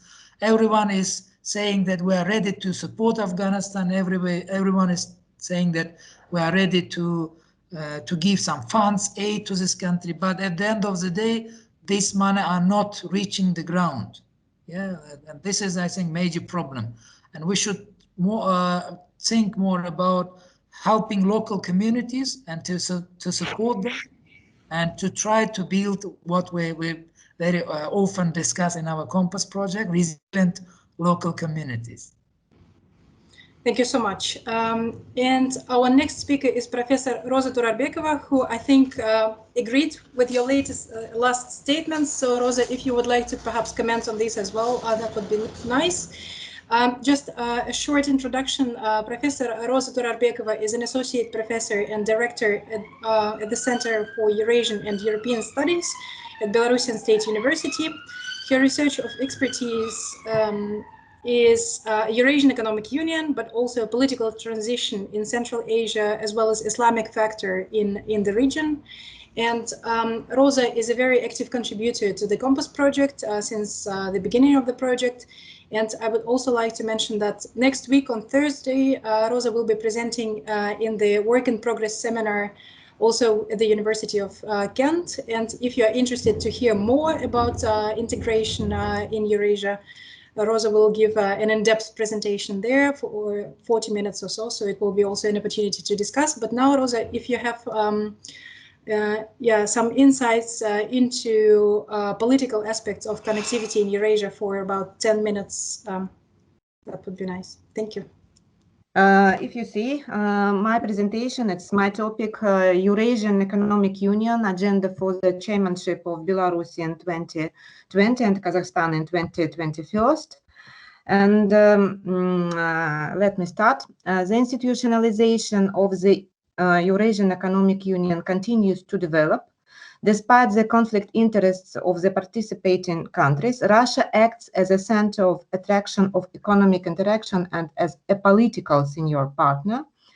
Therefore, the position of the other two main participants of the Economic Union, Belarus and Kazakhstan, to a large extent determine how this organization will be internally balanced in the institutional sense. The problem is that the disparity between economies and military political power is so great in comparison with Russia that it is difficult to talk about a real balance. Nevertheless, Belarus and Kazakhstan continue to build their relations with Russia within the framework of the economic union in pursuit of their interests. What exactly they are expressed and will be noted below in the presentation. Another important factor that requires a separate study, which will be mentioned in passing, is the possibility of internal lobbying in Russia of their interests for Belarus and Kazakhstan. Now we will take a closer look at the factors connecting Belarus and Kazakhstan with Russia. Okay, since the Eurasian Economic Union first of all set the task of creating a zone of free movement of goods, services, capital and labor, we will see how strong the connection between Belarus and Kazakhstan with the Russian market is. According to data for 2019 and 2020 picture, Belarus is critically dependent on the Russian market, Kazakhstan to a large extent, but not as dramatic. You can see the numbers on the table. But for Kazakhstan, there is a problem of a serious imbalance in trade. You can see first points, Belarus and Kazakhstan, I mean trade and export imports. And despite the fact that we view the Eurasian Economic Union as an exclusively example of economic integration, it's difficult to close our eyes to the fact that Belarus and Kazakhstan are also of varying degrees of closeness to military political relations. The Russian side insists that this is a military political alliance, meaning the Collective Security Treaty Organization and the Union State. Belarus supports such statements. Kazakhstan is more cautious in assessing its status as an ally of Russia. Since the institutions of the Eurasian Economic Union largely depend on decision-making at the political level of the participating countries, this factor is contextual, which helps to understand the decisions made in the economic sphere. If you can see, Belarus military political integration within, with Russia, within the Union State, close ties and coordination of actions in the field of defense and special services. If we talk about Kazakhstan, military cooperation in military cooperation agreement signed 16 October 2020. It's I think that it's more important, non-targeting against third countries. The opportunities for lobbying their interests in Russia are not very great for Belarus and Kazakhstan, but they do exist. And if we see, if we see a third point, I mean cooperative network with Russian regions, Belarus, and close ties with Communist Party of the Russian Federation, and also industrial cooperation. If we talk about Kazakhstan, it's a cooperation of business groups in the energy sector and regional cooperation. And if we talk about, in general, the strategic interests can be formulated as follows. Belarus dependence on Russian energy resources and sales market. Kazakhstan dependence on transit to Europe. Agenda in the Eurasian Economic Union for Belarus 2020. I can focus on 4 points. First of all, a common energy market. Second, no barriers to access to the Russian market for Belarusian goods. Third, the introduction of stricter government controls for the certification of goods. And 4, strengthening the role of supranational bodies, I mean Commission, Court, and amending the treaty on the establishment of the Eurasian Economic Union. If we talk about agenda of Kazakhstan in the Eurasian Economic Union 2020 first, I can focus on 6 points. First of all, industrial cooperation for the purpose of building joint ventures. Second, removing the most painful barriers to business interests through monitoring and analysis. Third, development and full use of cross-border transport arteries and logistics hubs with a focus on Kyrgyz and the Central Asia, I mean Uzbekistan-Kazakhstan border. Digitalization of the Eurasian Economic Union, active development of relations with third countries, and a new principle in the selection of personnel for Commission, avoiding quotas in favor of professionalism. It's important to understand the context in which the agenda was formulated and implemented. 2019 year was marked by the Russian initiative to deepen integration with Belarus within the framework of the Union state. The process was discussed by the expert communities of Russia and Belarus.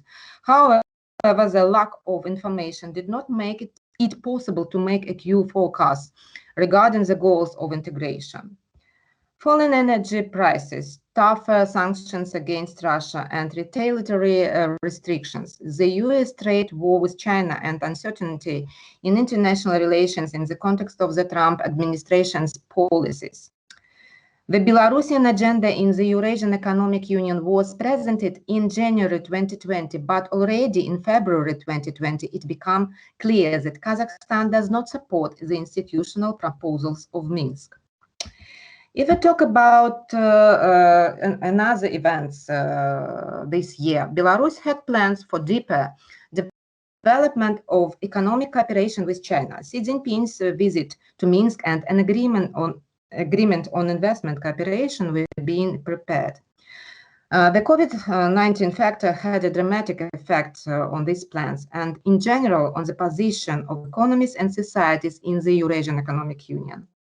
Closing borders, reducing contacts, reducing trade, unemployment, not always successful actions of national governments. The Belarusian political crisis in 2020 has not only national but also regional consequences. Closing borders and skies, unfolding EU and US sanctions, relocation of the Minsk negotiation platform, stress of the Belarusian political system and society. The human dimension of the crisis. Since August 2020, refugees, tens of thousands for 9 million population, it's a big number for this country, political prisoners, illegal detention of more than 30,000 citizens, the uncertainty of the future.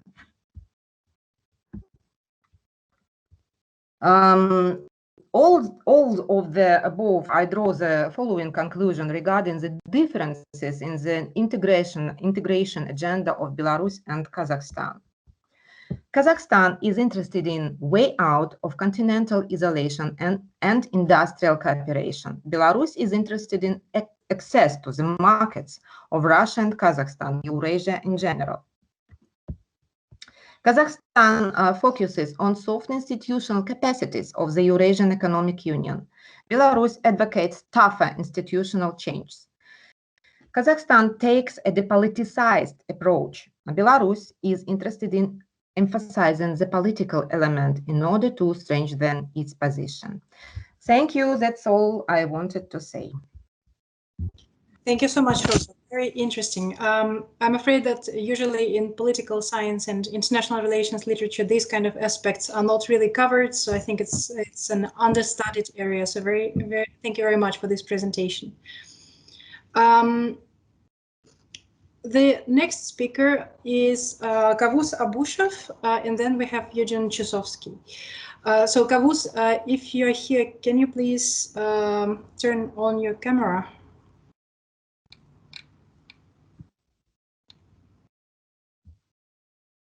Okay, I'm afraid Kavuz is not with us yet, so we move on to Eugene Josofsky now, who is a non-resident fellow with the New Lines Institute in Washington, D.C. Previously, he was for more than 10 years serving as a senior Eurasia analyst at Stratfor, and his work focuses on political, economic, and security issues pertaining to Russia, Eurasia, and the Middle East. So, Eugene, what is your assessment of political implications of the re-emerging connectivity in Eurasia? Please, the floor is yours. Well, thank you, Irina, and thank you very much to the conference organizers for hosting this. So there's been a lot of really interesting discussions so far on various aspects of connectivity projects in Azerbaijan and in Eurasia. So it's quite a very interesting and exciting time for the region.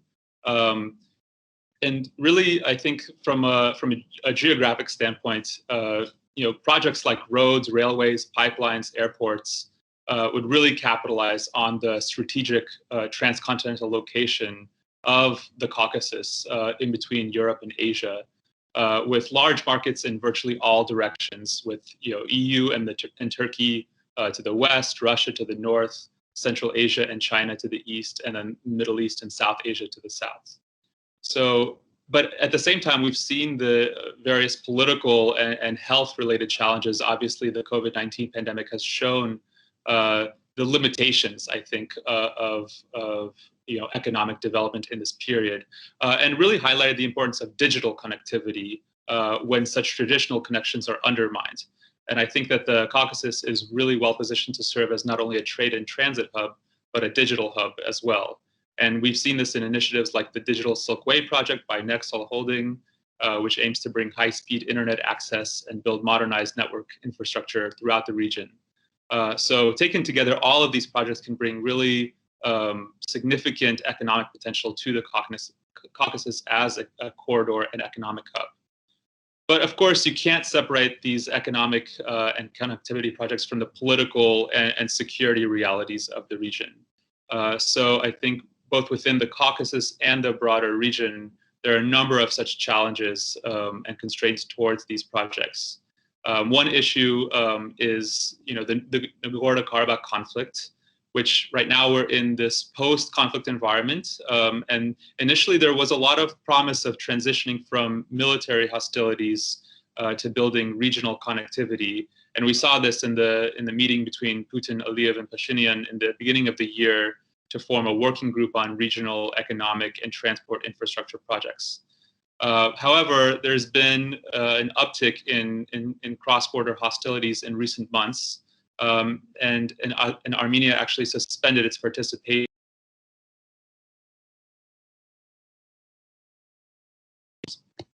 And at the same time, there could be more political instability to come with Armenia holding parliamentary elections this weekend, which could bring about protests and greater political uncertainty, at least in the short term. Now, in the meantime, you have some political challenges in neighboring Georgia as well, which, as we saw, faced a political crisis earlier this year between the ruling party and opposition parties. Fortunately, that was resolved with the help of EU mediation, but there have been some lingering disputes, including legal and political challenges from the Georgian government over the Digital Silkway project. Now, this is not to mention the broader geopolitical challenges facing the region. We have the standoff between Russia and the West, as we've seen in the conflict in Georgia, some Black Sea tensions in Ukraine. Although I think the recent meeting between Biden and Putin yesterday showed that there was some potential for cooperation there, albeit to a very limited extent on a number of issues. And then you have the growing role of Turkey in the Caucasus, which so far has happened in some form of cooperation and coordination with Russia. I'm thinking about the Nagorno-Karabakh conflict, but that could lead to some increased competition as the Turkish role grows. And then finally, you have the growing US-China competition, which takes on a global dimension and certainly has important implications for the Caucasus. So with all of this in mind, what can be done to mitigate such challenges and maximize opportunities for connectivity in the region?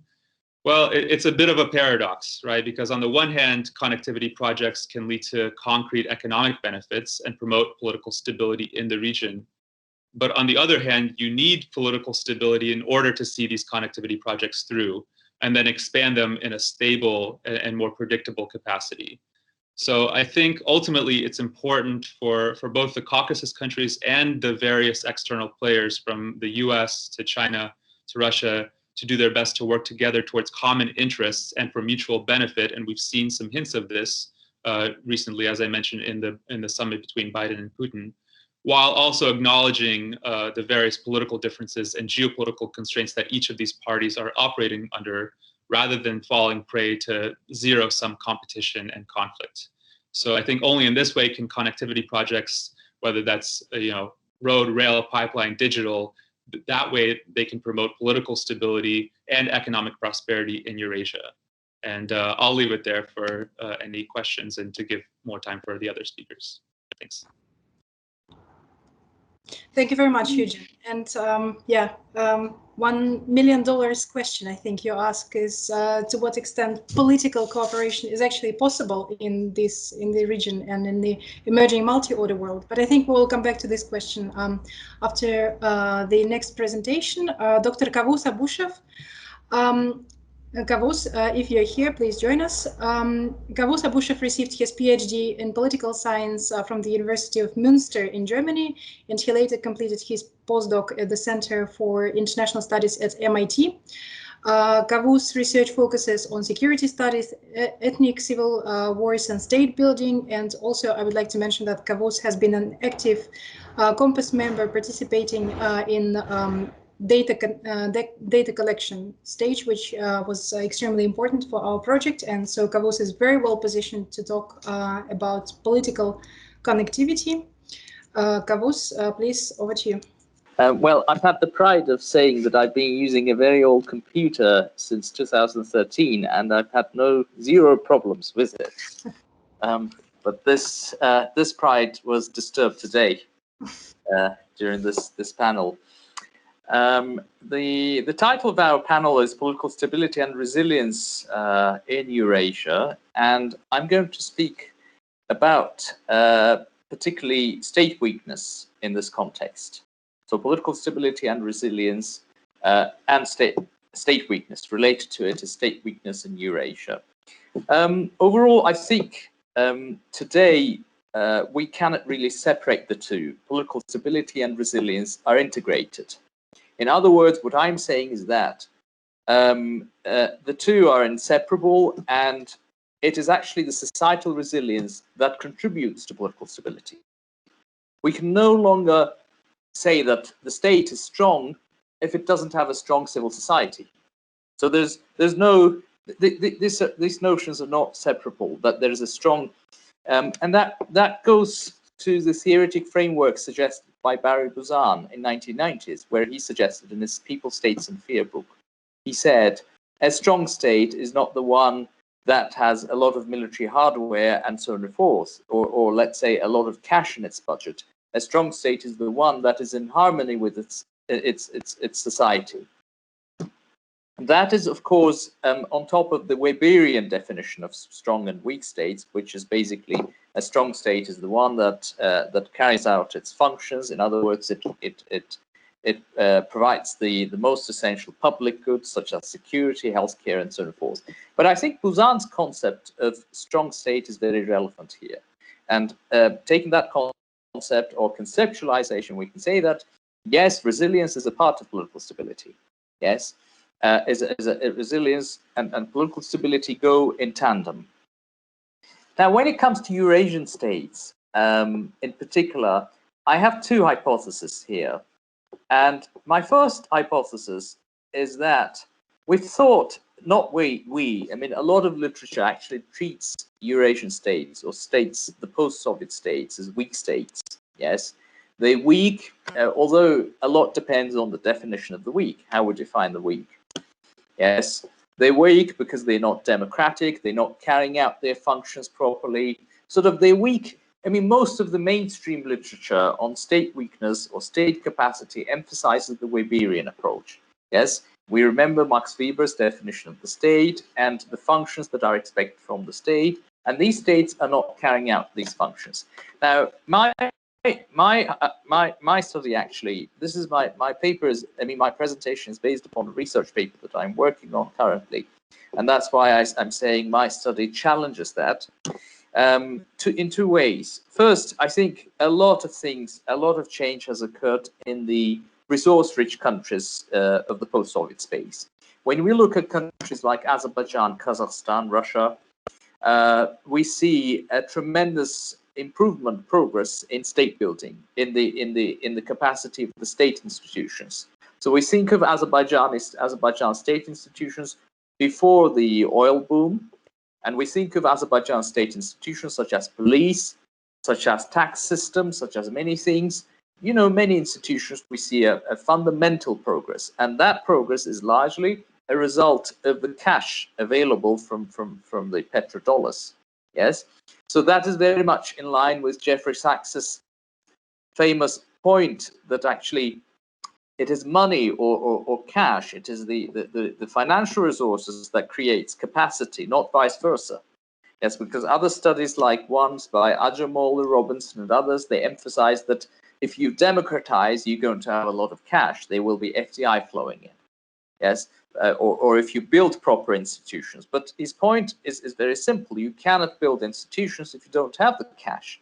And there I'm in line with him, and I can see that I can test it empirically in post-Soviet states, in particular in countries like Azerbaijan, Kazakhstan, Russia, and a few other states, petrostates.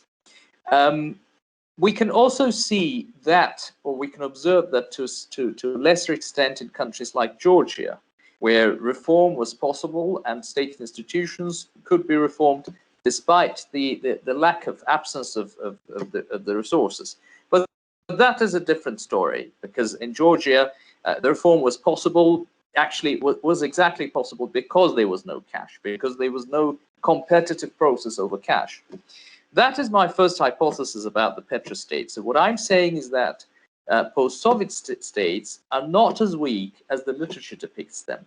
Firstly, their weakness is different from the weakness that we cover or we come across in African states. Yes, so post-Soviet states have inherited certain capacity, certain state capacity from the Soviet Union. So the state capacity of Kyrgyzstan is not the same as the state capacity, let's say, of Kenya or Gambia and so forth, but largely due to the Soviet role. Secondly, when we look within the post-Soviet space, we see a number of states that have really increased. Think of one example: the way Kazakhstan and Azerbaijan have dealt with coronavirus, or the way these two countries have improved their healthcare systems. For example, in the UK, you have to wait quite long to get to sort of first aid doctor sometimes. That used to be the case in 1990s in Azerbaijan and Kazakhstan. That is no longer the case. You see quite a progress in a number of functions of the state. That is one. My second hypothesis, which is more important, I think, than the first one, and that is the primary gem of my study, is that I also challenge the view, the dominant view in the literature, that if you have state weakness, this is going to translate into foreign policy as well, foreign policy outcomes. Let us say, of course, I'm not questioning that post-Soviet states do manifest, they do entail elements of state weakness. There are variations, of course. The state weakness of Kyrgyzstan is not the same as that of Azerbaijan. I'm not saying Azerbaijan has no element of state weakness. Of course, there is, in terms of accountability to the population, accountability of the government to the population, in terms of the Uzan's concept of state-society relationship, Azerbaijan has still got, or Kazakhstan has still got a long way to go. Yes, but when we look at the foreign policy outcomes, particularly of countries like Georgia, Azerbaijan, Ukraine, in the entire post-Soviet period, let's say since 1991, and at times when state weakness was really acute in these countries, yes, at times when there was no cash in these countries, in Azerbaijan, Georgia, Ukraine, state weakness under Leonid Kuchma in Ukraine, there was really hard times. But even in those hard times, we could not see state weakness translate into foreign policy outcome. What I mean by that, there is the theory of omnibalancing. Omnibalancing is that when the state chooses its foreign policy, particularly strategic behavior, not in line with its strategic interests, but in line with the elite's interests. Let us say, for example, in reality, Russia is a threat to Azerbaijan, but Azerbaijani elite, because of the interest to remain in power, or because of getting dividends, it chooses to be in alliance with Russia, despite the fact that it's a threat. Yes, this is the concept or the theory of omnibalancing that is applied to many third world countries. And they say that third world countries, they are weak, they are involved in domestic issues, and that is why they don't have proper strategic behavior at the international level. Here I challenge that, and I disagree, I strongly disagree with that thesis, and that thesis has been advanced by certain scholars, particularly applying it to post-Soviet countries, including Ukraine, Azerbaijan, Georgia, and I completely disagree with it, because I think both in times of hardship and now when the state institutions have improved, we don't see that. We see a fundamentally strategic behavior at the top, sort of at the state level. The state is uniform, just like our realist theory teaches us, is uniform, strategic. And why is that? There's, by the way, one exception to the post-Soviet space, and that is the case of Uzbekistan under Karimov. Under Karimov, if you remember, Uzbekistan firstly balanced Russia, it joined the GUAM, and then immediately after the Andijan events in 2004, it left the alliance, the pro-Western alliance, or it abandoned balancing Russia. It walked away from the West, back to Russia's orbit again. And why was it? Because of Islam Karimov's, interests, elite interests. It wasn't really because Islam Karimov did not want to accept the criticism of the West over human rights issues in Andijan. So that is the only example. When we look at the rest, so the question here is, why is there strategic behavior in the post-Soviet space despite state weakness? Why is that absent in Africa? Because in a lot of African states, when we see state weakness to a large extent, to a high degree, we see also the outcome in foreign policy behavior. The answer is because of the territorial issues. As countries like Azerbaijan and Georgia, the governments understood very well that they cannot make zigzags, or they cannot make risky moves, risky acts in terms of foreign policy behavior, in foreign policy choices. And why is that? Because risky acts could lead to the loss of territory, to serious consequence, and any loss of territory, anything that would lead to loss of sort of any non-strategic behavior, any elite-driven behavior that could lead to loss of territories would undermine the authority of the government. Any government that would make compromises, any government that would, in Azerbaijan, that would make serious mistakes on Nagorno-Karabakh conflict would lose power. Yes, the people, because it's a sensitive issue.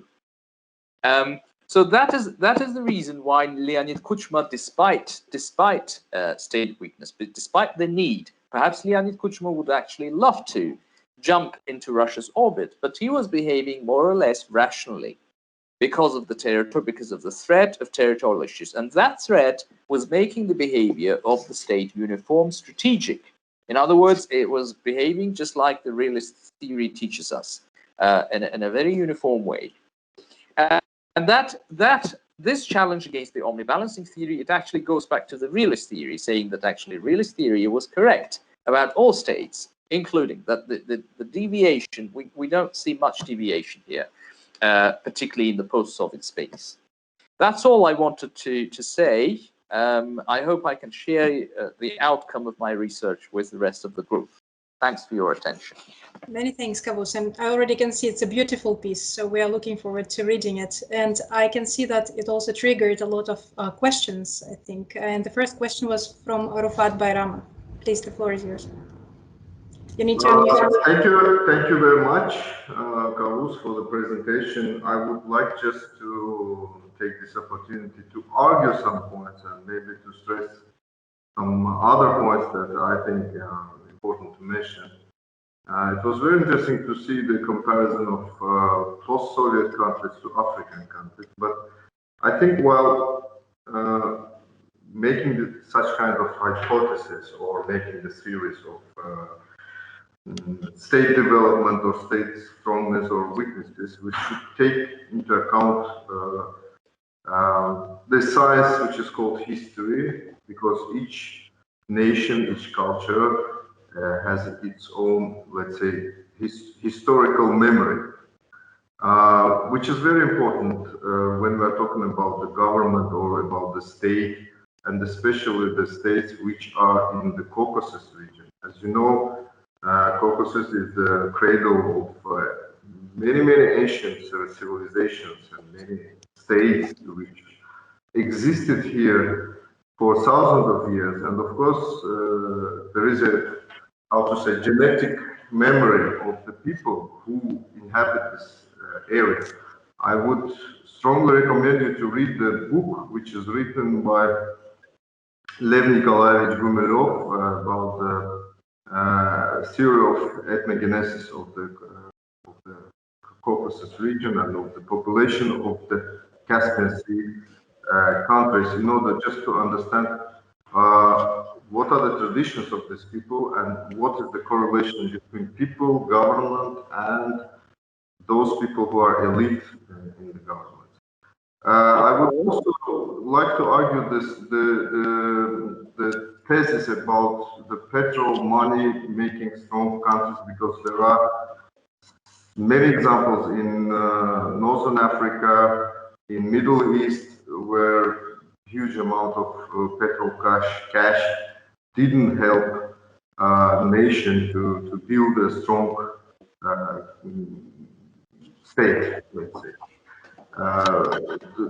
The comparison with Africa is also, I think, should be somehow reconsidered, because most of African states, which we are now know, they were, let's say, created artificially, and this is the outcome of colonial period of expansion of European empires to Africa, to African region. And even if we look at borders, we can see that how straight-line they are. I'm sorry, I have to leave. Therefore, may I cut you short and get back to your points? Now, I think we've been speaking past each other. I've talked about completely something else in my speech, sort of in my presentation. So, therefore, I'll be structuring your arguments. Okay, I'll be helping you with your arguments. Number one, let me start with your number two thesis, because I think what you're referring to is a bulk of literature that's called resource curse literature. Yes. You said in the Middle East and in many African states, there are enough states where sort of resource has become a curse, not a blessing. But what you're trying to say actually is that in our case, in Azerbaijan, it's being a blessing. Now, the literature and I'm talking about quantitative literature, which deals not with Azerbaijan, Georgia, but 200 cases. The literature is divided on that, on resource curves, yes. Some literature say what you say, that basically resources become a curse in most countries, in a few. But I think I would follow Jeffrey Sachs there, and I believe that no, I mean, resource is more or less not a curse, but a blessing, sort of, for countries like Azerbaijan. But by the way, Azerbaijan is also included in the resource curves literature, sort of the list, the countries. In other words, if you go that way, you have to argue consistently that Azerbaijan actually has suffered. In other words, Azerbaijan, if we follow your logic, then Azerbaijan would be better off without oil and gas than with oil and gas. Without oil and gas, they would be microeconomic development, like in Georgia and so on and forth. There, I'm not sure, and I don't. Again, that is my personal opinion, and that is not only my personal opinion, but as I said, the literature is divided on that. Some see it as a curse. I don't see it as a curse. And in many Middle Eastern countries where you see elements of curse, by the way, those problems that exist in Azerbaijan, that exist in many other countries. It's not unique to Azerbaijan or other countries. But even in countries like Saudi Arabia, you take, or Nigeria, or many others, resource-rich countries, it's better to have the resources than not have the resources, yes, for economic development.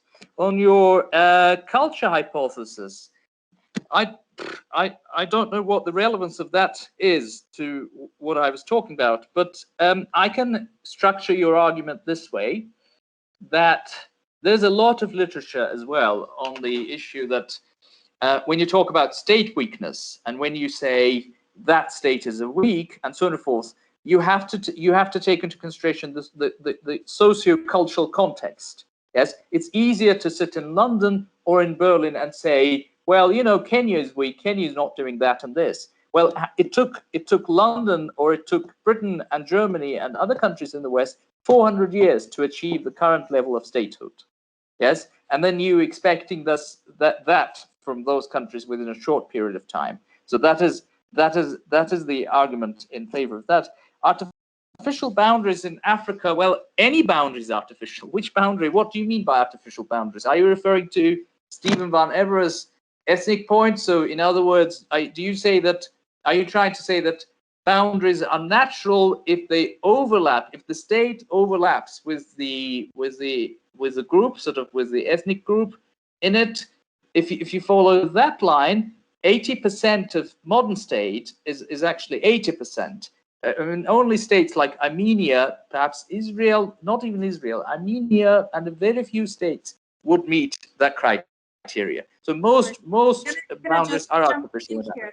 Sorry, Kavus, sorry, Rufat. I'm afraid we have to cut it down a little bit because we still have 3 questions and we are running out of time. But I think it's a topic for the discussion, a separate discussion, which we definitely need to organize on the Compass in future. We have 3 questions or comments. Please keep them brief. We have 7 minutes until the end of the session, so we'll just collect all the questions, and perhaps our panelists can give response combined to all the questions. So we start with Professor Elena Korostelova, then Montu, and then Nargis Nurullo.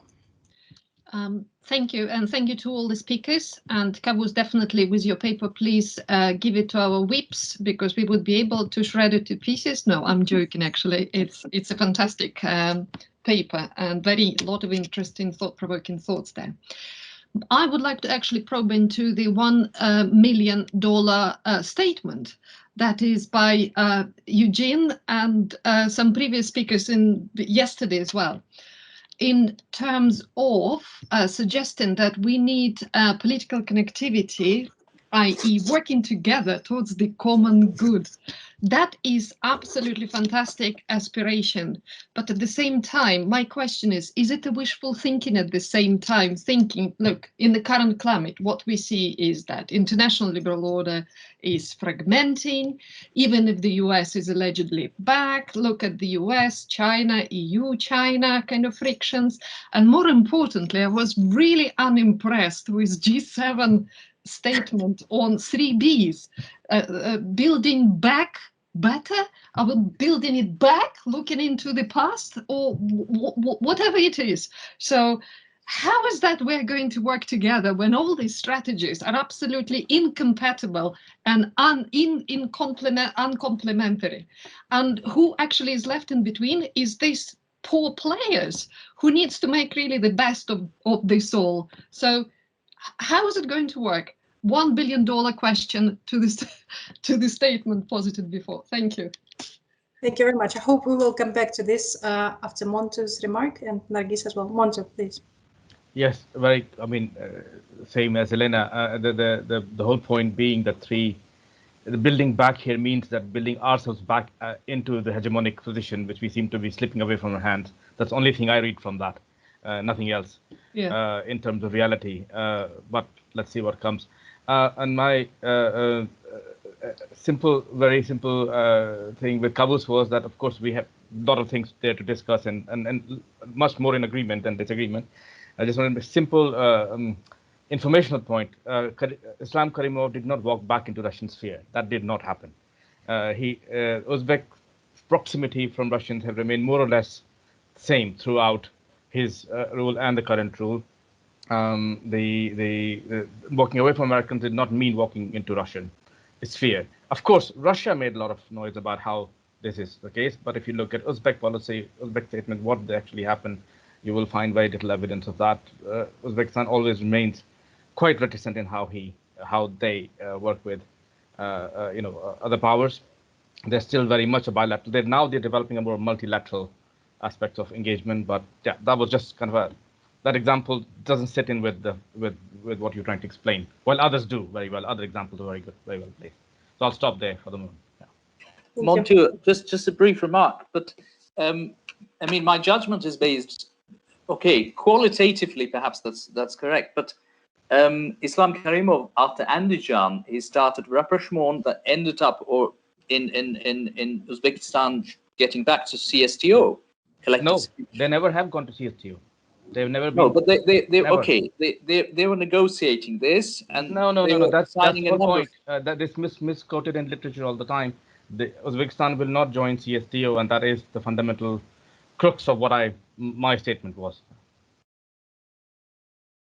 Okay, I'll check up on that. They never were and never went back to it. Because Fumageli and a lot of other literature on Uzbekistan actually emphasize this, that just look at CSTO's own timeline. Forget what people are writing about it. Okay, good. Yeah. Professor Nargis Nurullah, please. Thank you very much. It's actually the reason why I wanted to be in this section, because probably it's somehow linked to the way that how I wanted to talk about, because the issue that you presented, it's more about hegemony of territorialized version of modernity. Territorialized version of modernity and state in particularly, that the point that it's, again, very paradoxically block the way how we look on connectivity here. That's why I wanted to raise this issue, and I really wanted your comment, and probably if you have time, so I'll have my speech on the next session. It's very short. What do you think about this? Is it possible to talk in the current moment in Azerbaijan, particularly about territorialized version of modernity? Is it somehow linked to the today policy of Azerbaijan or not?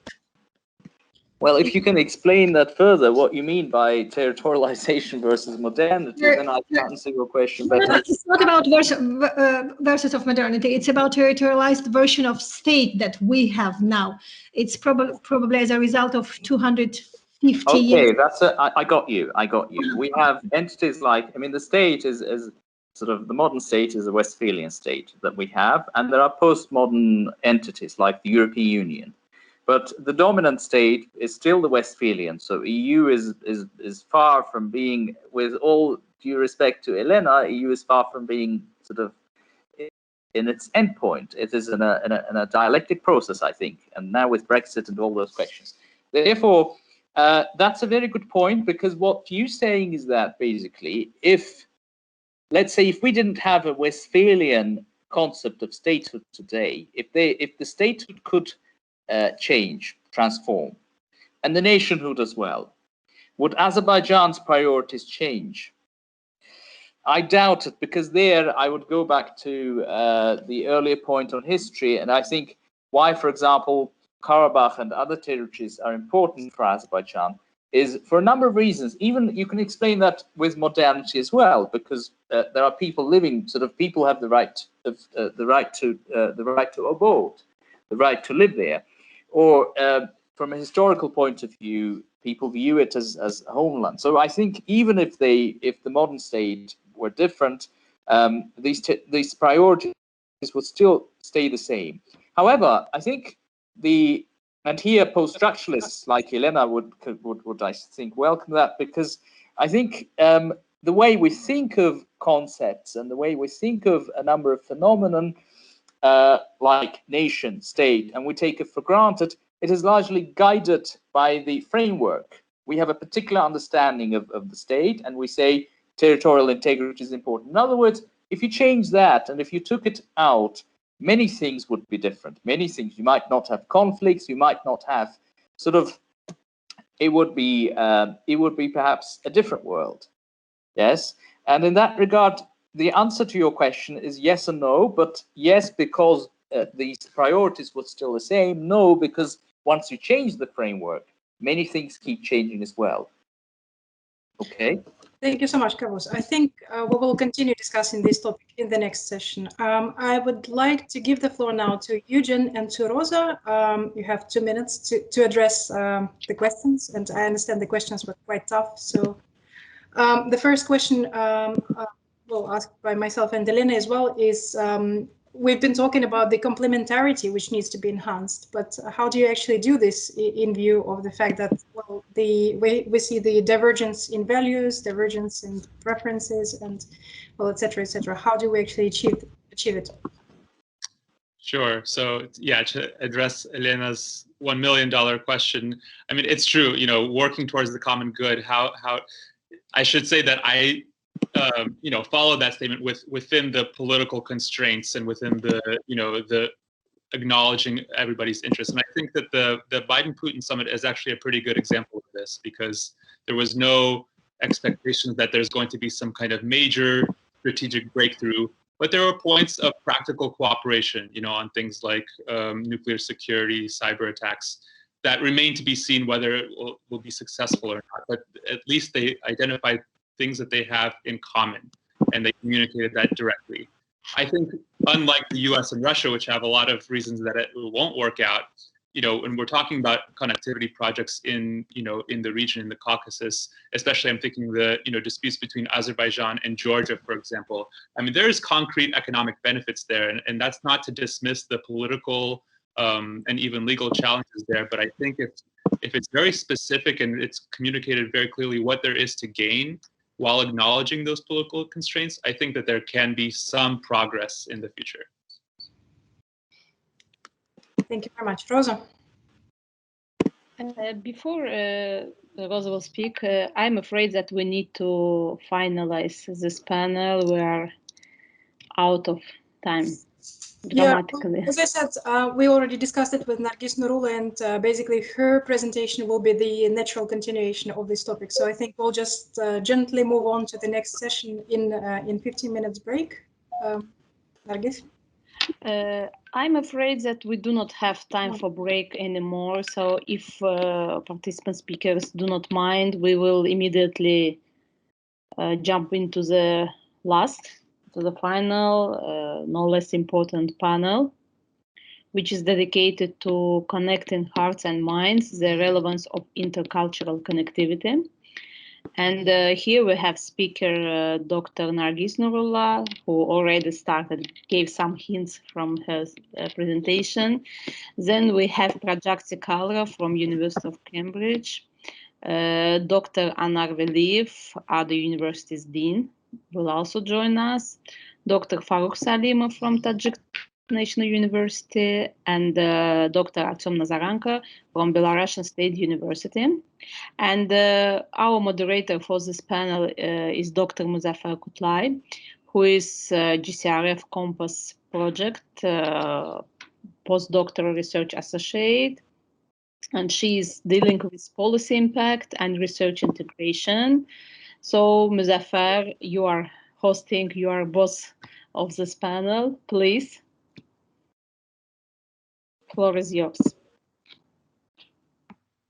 Thank you very much, Nargis. It's my pleasure to moderate this panel, and I'm so glad that we have made it to the last panel of the GCRF Compass Signature Conference, and again, I'm very happy to see many of you joining us today. I hope you don't mind to continue with our panel immediately. Afterwards, the previous panel without a break, and I hope you will find it interesting because the main focus of this panel will be on intercultural connectivity. It has been fascinating 2 days that we discussed various types and aspects of connectivity, from transport to energy and politics, and now it's time to continue with intercultural dimension. And hopefully it will be a fruitful discussion in the end. As moderator, I will keep my role at minimum in order to save time for questions and also further input from the speakers, as they are the true experts of the topic. So as Nargis already mentioned, we have 5 speakers in this panel, actually a special gathering of our Compass partners. So I just want to do a very quick introduction. We are going to start off with Dr. Nargis Nurullah Hojeva, who is the GCRF Compass Advisory Board member representing Moscow State University and International Cultural Shahidi Foundation. She studied history and philosophy and gathered international background by working in different countries, including Yemen and Sweden, as well as speaking different languages. She is from Tajikistan, but currently based in Moscow, if I'm not wrong. So her presentation will focus on interconnectivity and its fuzzy logic. So floor is yours, Nargis. Thank you very much, Muzaffar. I wanted to say, keep talking. It's so good to hear about you. Yourself, about myself. Thank you very much, and thank you for not having break, actually, just because it is very logically connected to the previous section. From one side politics, from other side culture, and just because separation of these two directions, it's a kind of, again, long tradition that happened to us, but I don't think that it's a right to underline these kind of differences. I think there's kind of some indication that some of us probably are seeking for kind of new intellectual paradigm, as well as the forms of knowledge appropriate to our emergent post-pandemic subjectivity. But I think it's right to remember that it started before pandemic. Knowledge and identity questions have become so indifferentiated that the critical distance required between the idea and its historical unfolding is collapsed. As a result, as I told you, that for 250 years, we have hegemony of Westphalian territorialized version of modernity. And from this point, let me just give you a very recent example of such. 2 days ago, we had a seminar on the Zangezur corridor. Unfortunately, I couldn't participate in the seminar, sorry, guilty. But probably some of our colleagues mention about what does it mean, Zangezur. It's a Persian expression. Zang, it's a sound. Zur, it's a beautiful. So logically, you can understand that Zangezur is somehow linked to mountains because it's a kind of play of stone and water. And here we are. Zangezur, it's about, yeah, it is a mountains region. It is about this kind of beautiful sound. And let me just clarify why Zangezur corridor is a good example of territorialized modernity, because it helps to add somehow complementary drops and reorient us, our discussion was along with Central Asia. Because within this expression, Zangezur corridor, for us is more about apportioning, about division, about borders, corridor. It And the most interesting thing that Zangezur corridor reminds me another corridor from another region, from Central Asia. This time the one that was organized a long time ago during of the Great Game Round between Russia and British Empire. I'm talking about Wahan corridor, where the borders of 5 modern states, Afghanistan, Tajikistan, China, Pakistan, and India, mixed and defined. But Zangezur and Wahan support to project contours of a new, very complicated question, actually. Should we be moving past the age of territorial corridors toward the consolidation of a multiple regional priorities and even non-territorial, non-political communities with a global connectivity? When yesterday Peter Nolan said about trade, currency, and language as a platform for historical integration of Europe, and Professor Munira Shahidi mentioned about common connectivity platform as Sabki Hindi, I thought about possibility to contribute and broaden such approach by reference on a regime that was named by Marshall Hodgson Persianate World. And now, before going further, let me just make confession. When studying the ancient of that Persianate world, I am struck by the epistemic openness and liberty with which many thinkers energetically engaged with a wide variety of knowledge traditions.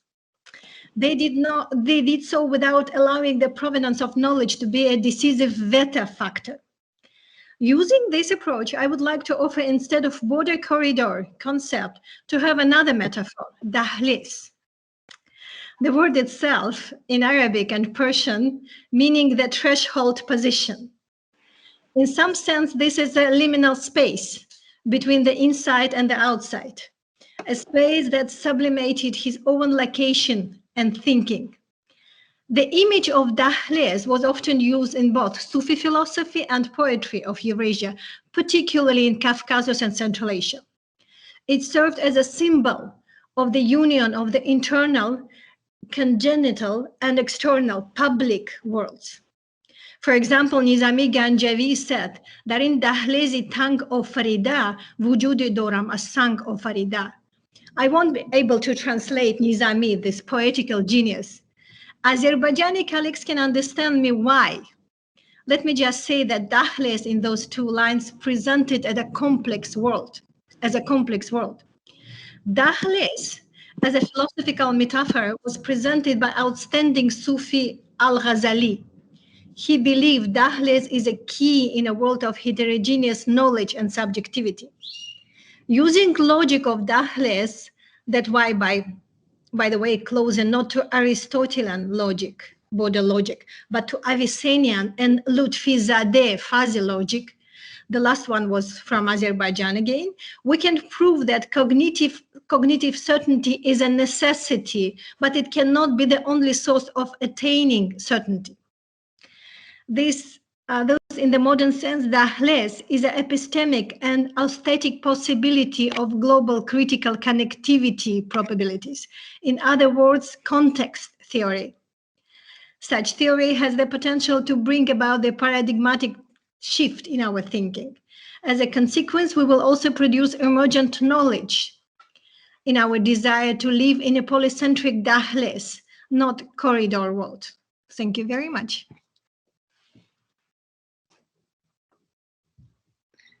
Thank you very much, Nargis. It was a very good and structured presentation, very informative, and set the scene for further discussion on how to define and understand interconnectivity in its broader context. Thank you so much.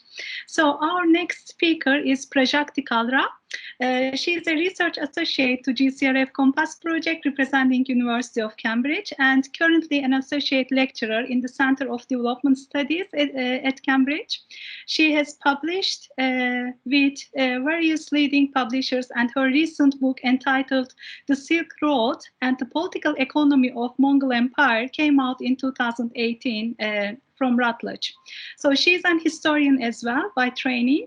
Therefore, I believe her contribution will give us further insights and put the discussion into perspective. Now, the floor is yours, dear Prajakti. Thank you, Muzaffar. Can you hear me?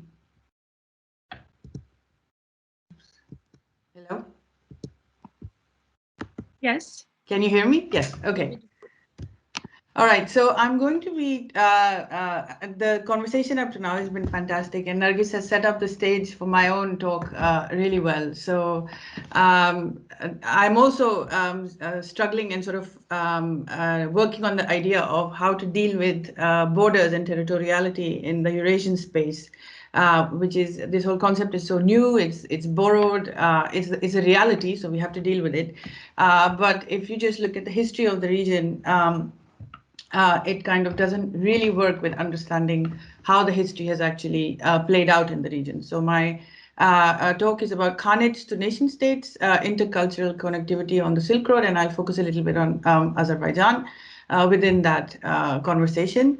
The story of connectivity in the Eurasian region from the 13th century onwards has been of political coherence, economic and physical infrastructure that was built by specifically nomadic medieval empires, like the Mongol Empire continued under Timurids in Central Asia.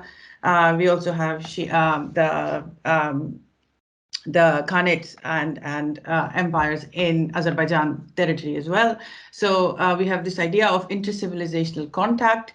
Azerbaijan so this is just a map to sort of orient yourselves. This is the Mongol Empire, Mongol Silk Roads. And from this moment on in the 13th century, we've seen processes of globalization, we've seen processes of connectivity, and connectivity projects today echo the connectivity that was actually started in the 13th century under the Mongols.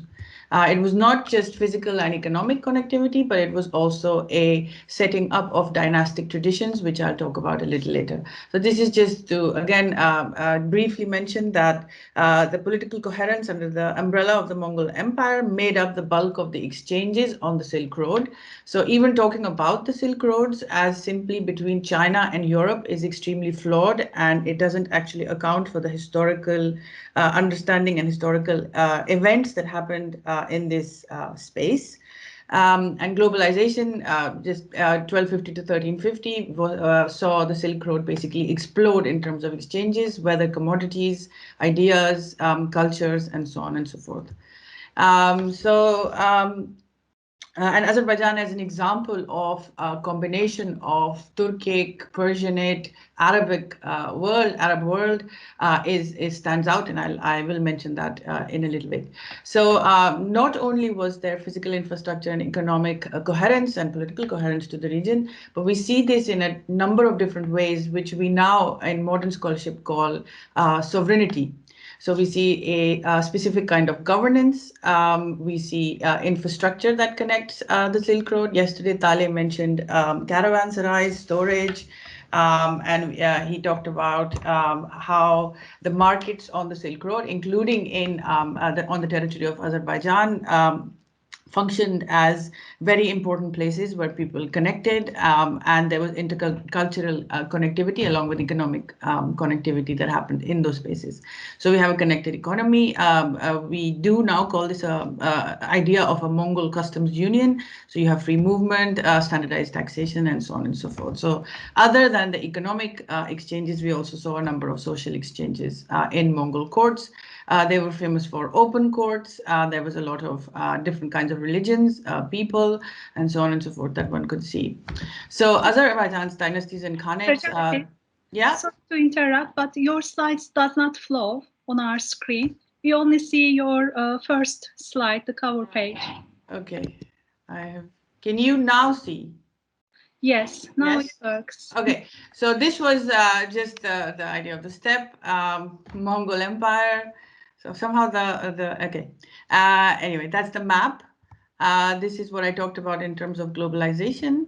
And this is Mongol Eurasia. So Azerbaijan's dynasties and khanates, Shirvanshahs, Baku Khanate. So again, Turkic people and language, connections with the Arab, Persian, and Turkic worlds. It was a highly cosmopolitan world. The borders, there were borders, but they were fairly flexible, and they changed over time. There was evolution. So the idea of connectivity was free-flowing at that time, and the infrastructure that was built allowed for that kind of connectivity to take place.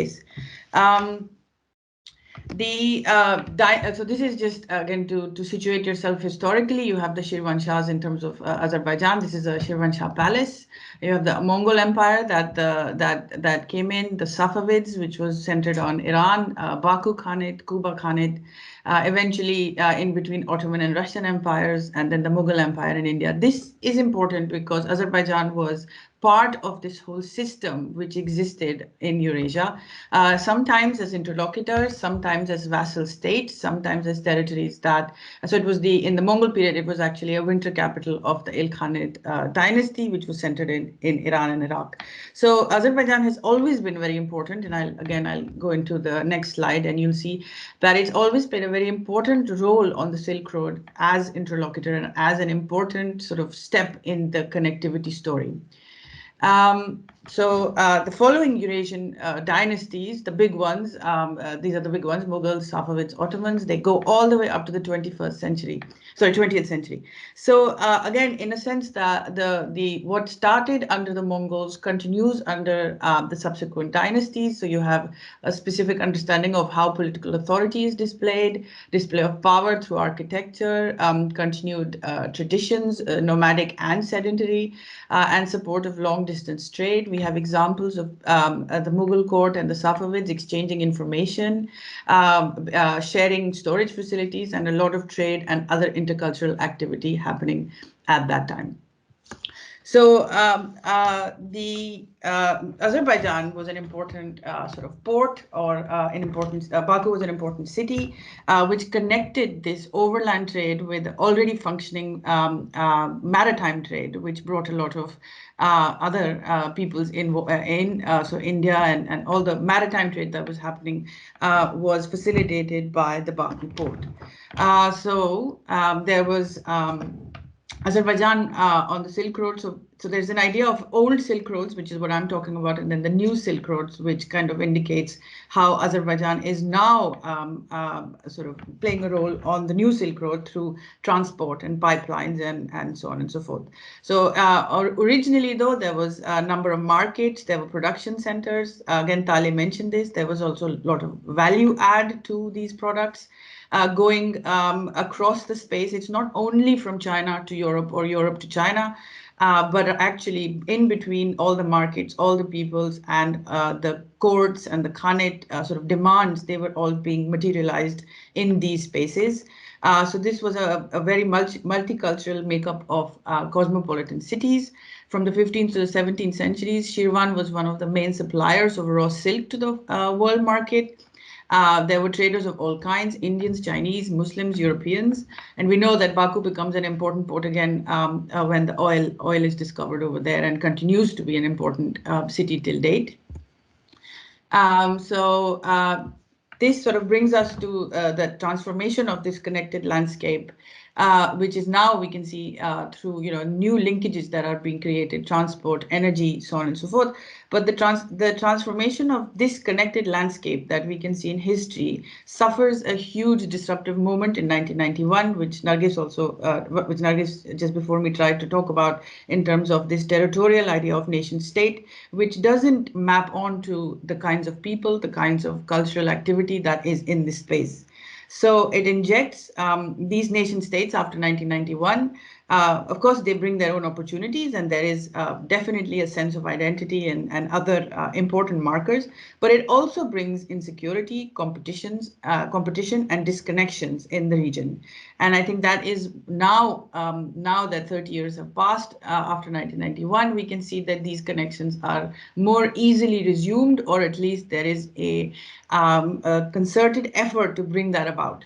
Now, Azerbaijan and a lot of other countries in the Silk Road in the middle have always suffered from great power politics in the medieval period and in the European colonial period, and then now with the Westphalian nation states with US hegemony or Russian hegemony and a Chinese hegemony, and you can bring up any other great power you'd like to talk about this. But as was mentioned earlier in the first panel today, that whether it's a free trade zone or free economic zone, this is being done for the country's development. So a lot of the physical infrastructure projects and all the connectivity projects, they come with their own strings, but they also come with real infrastructure, which a lot of the European projects and a lot of the American projects or Western projects don't come in. So they are more extractive.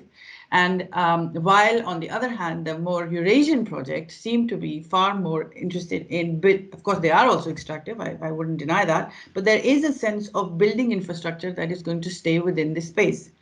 So, but the idea of great power politics and the idea of what Kavus also mentioned, that, you know, when you talk about nation states in Africa or you mention nation states in Europe, that is not a comparison that can really be made. These are not comparisons which are accessible or which are based on any kind of real history. So it's just understood that everybody is moving towards a European state, which is completely and entirely untrue. So these kinds of sort of narratives have led to certain flawed understandings of the importance of either sovereignty or of cooperation, as if they were some kind of mutually exclusive concepts. But as we all know, these are rather interdependent concepts that we need to take into account the historical trajectory and the historical space, along with the geographical and physical spaces that these countries occupy when we're having these conversations. So this conference, I do feel, is really timely in terms of talking about interconnectivity and connectivity, to escape, or at least to try to find different paradigms where we can escape this very, teleological understanding of how we're all going to become European states and liberal democracies and so on and so forth, without taking into account our own intercultural or their own historical, local sort of cultural basis. So Azerbaijan has a long history of being in the middle as interlocutors. They have shared legacies with a lot of their neighbors. And both in terms of future and present cooperation, there are lots of opportunities. But it is important to remember that the disconnected region, as we seem to think that this region has always been disconnected, is completely untrue. This is more or less 30 years. And then before that, if you can say that it was disconnected from, when it was under the Soviet Union, it was disconnected from the rest of the world, which is also slightly overstated and overemphasized how much the disconnection was. So I think I will stop there. Thank you very much. These are just my publications, Muzaffar. Thank you so much, Muzaffar. Thank you very much, Majakri, and both of you, indeed, for being time sensitive so far. I will call upon Anar as the next speaker, but on my screen, I'm going to stop. Offline. So I'm not sure whether he is joining us. Anar, can you hear me? I'm here. I'm so, don't worry. Great. Perhaps it's because of my computer, or there's something technical. Thank you very much for joining us. Dr. Anar Veliev has been already introduced yesterday. So he's also a GCRF Compass Project Associate. Thank you very much for your presentation in advance. Anar, the floor is yours. All right. Thank you very much. I didn't just send my presentation yet. I just wanted to add up on what was said today about this connectivity, and just specifically about the panel of connecting minds and the relevance of intercultural connectivity in the countries. So what I want to discuss today with you is just a little bit further of what my article was about. So last year, within the framework of the joint project with Yelena and Irina and a couple of other scholars, we published at the Journal of International Politics about transportation.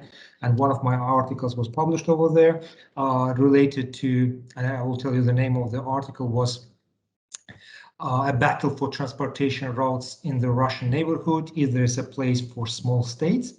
So in this article, my main thesis was that that small states, as Azerbaijan or a couple of others, trying to just utilize the controversies between the bigger countries or greater powers such as Turkey, Russia, Iran, China, and try to just win a certain type of the situation, and plus European Union as a confederation, trying to find out the certain type of the niche for themselves in order to just get certain type of the political and economic benefits.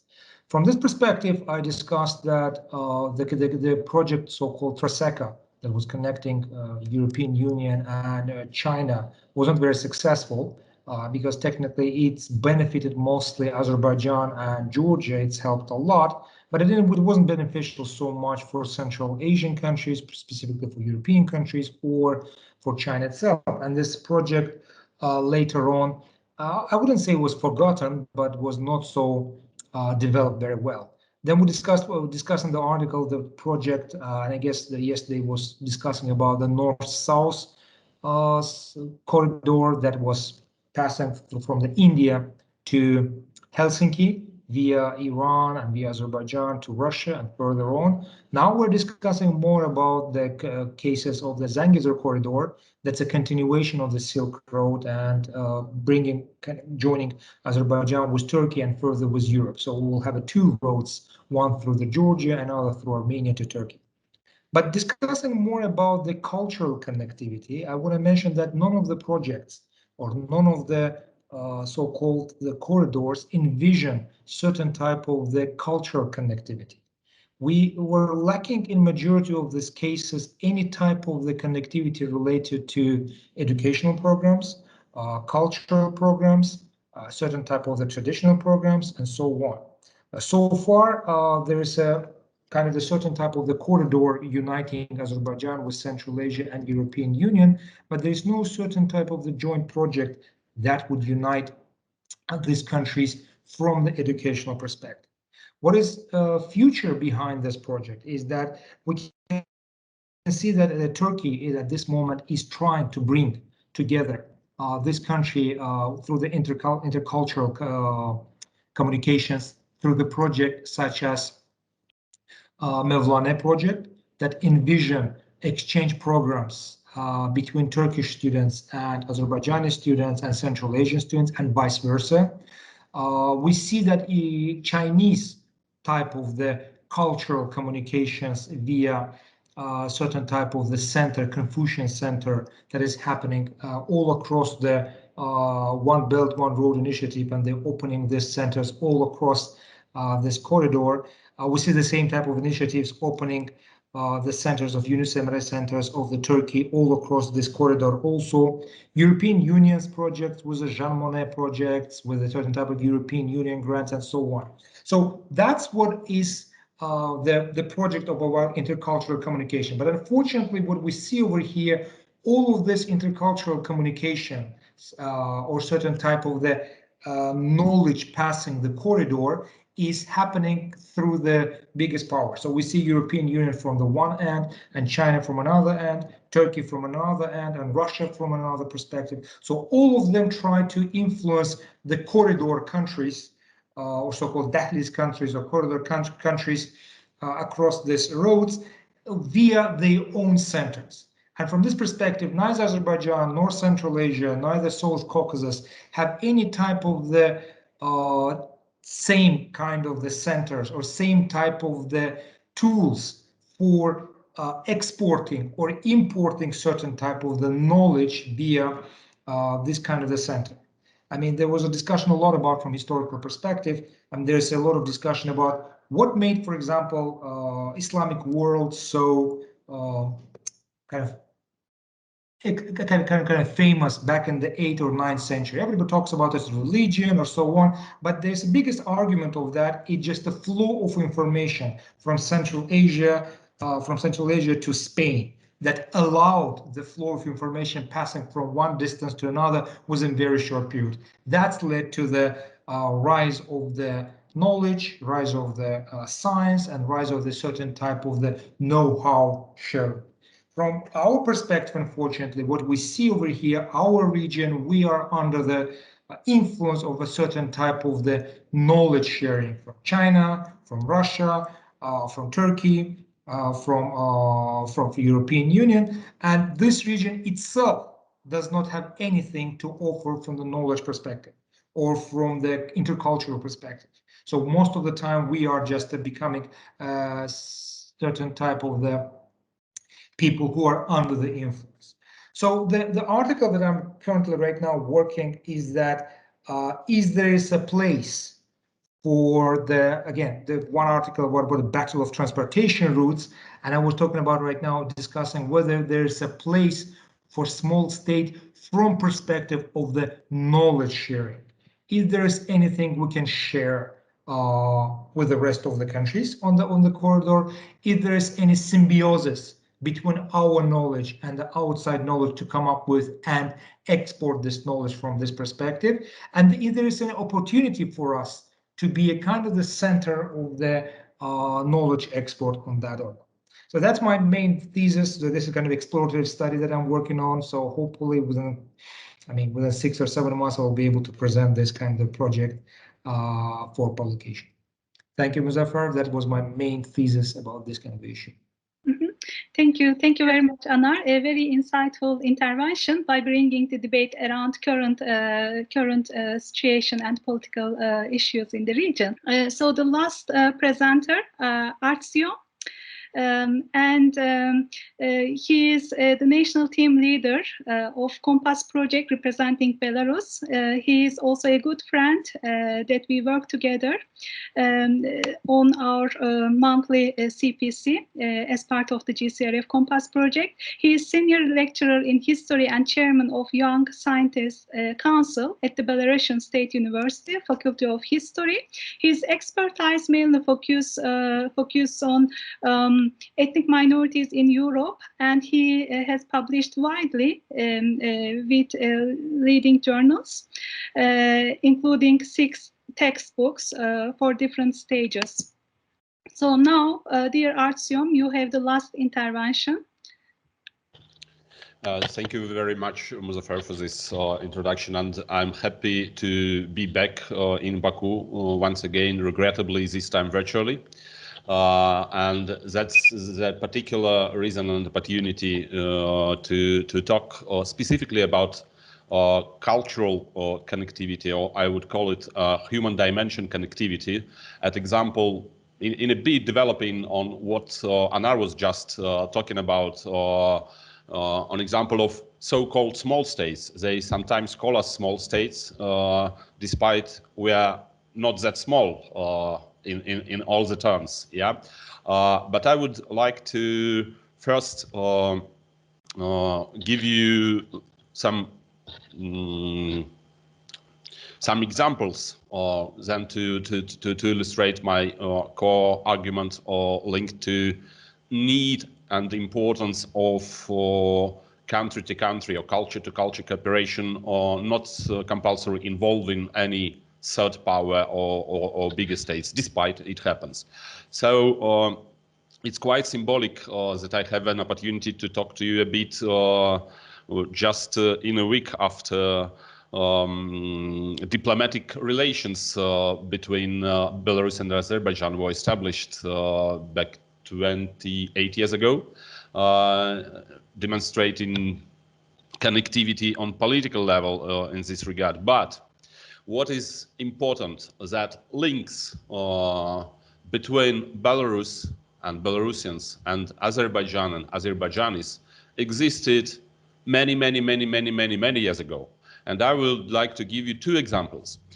First one is linked to establishment of higher education institutions in Azerbaijan, where many Belarusians participated roughly 100 years ago in 1920s. And I will share the screen, just a second.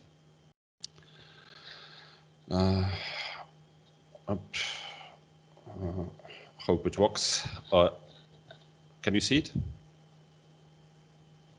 Okay.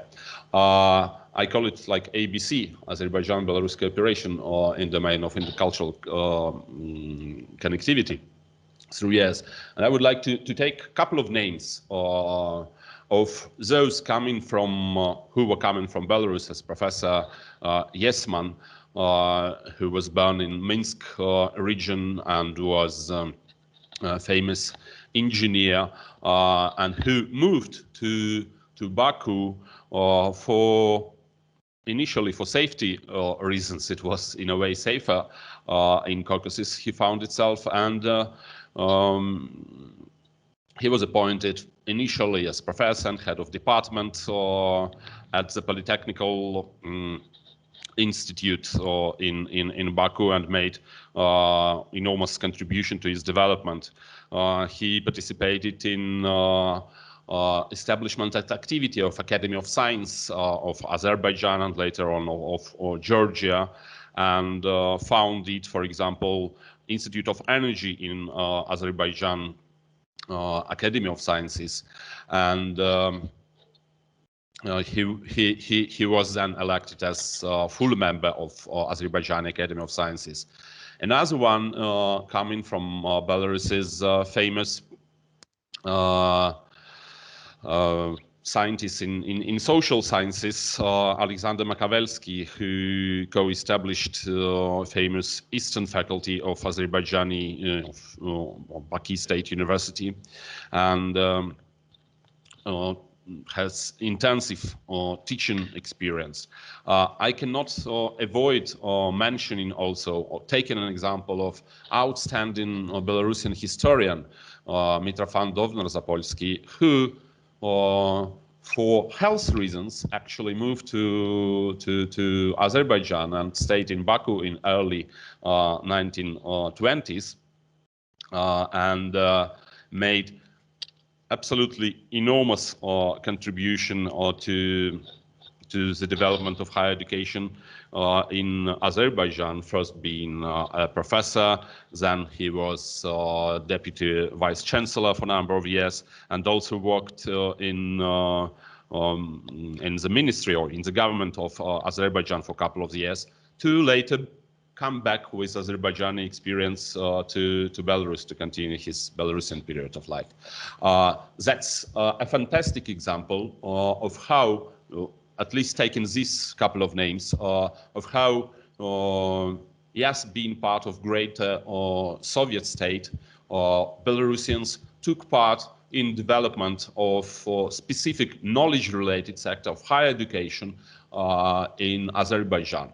Another example, or another point coming to other years of World War II, Belarus is widely known for partisan movement and resistance fighters who were here during, sorry, it's disappeared. Oh, here.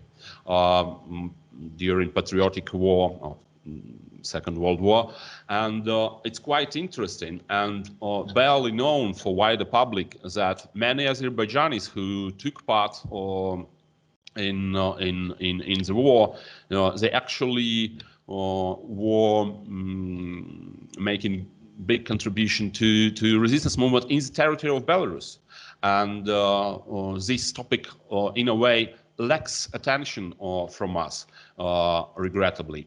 So, how to stop it? Okay. Taking these two historic examples of how our nations and countries were connected forcibly or voluntarily, I would like to move to today and stress those initiatives that somehow are trying to support not maybe regional cooperation, but cross-country cooperation, and would like to take an example of initiatives in science and technology domain, because it's foundation for science development under auspices of Azerbaijani president and Belarusian Republican Foundation. They run for a number of years initiatives that finance bilateral research projects. Yeah, that's not huge, but it's quite important that it's available in different domains as well.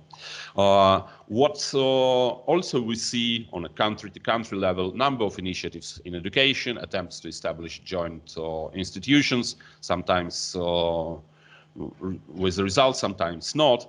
But in the view of recent or current developments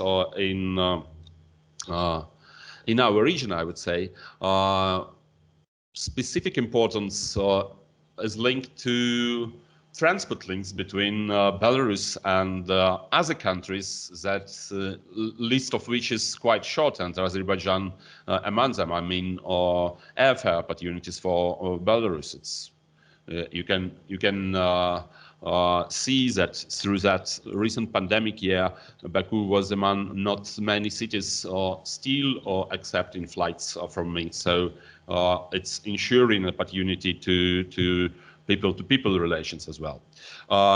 It can be said also that Azerbaijan is in Belarus constitutes the eighth largest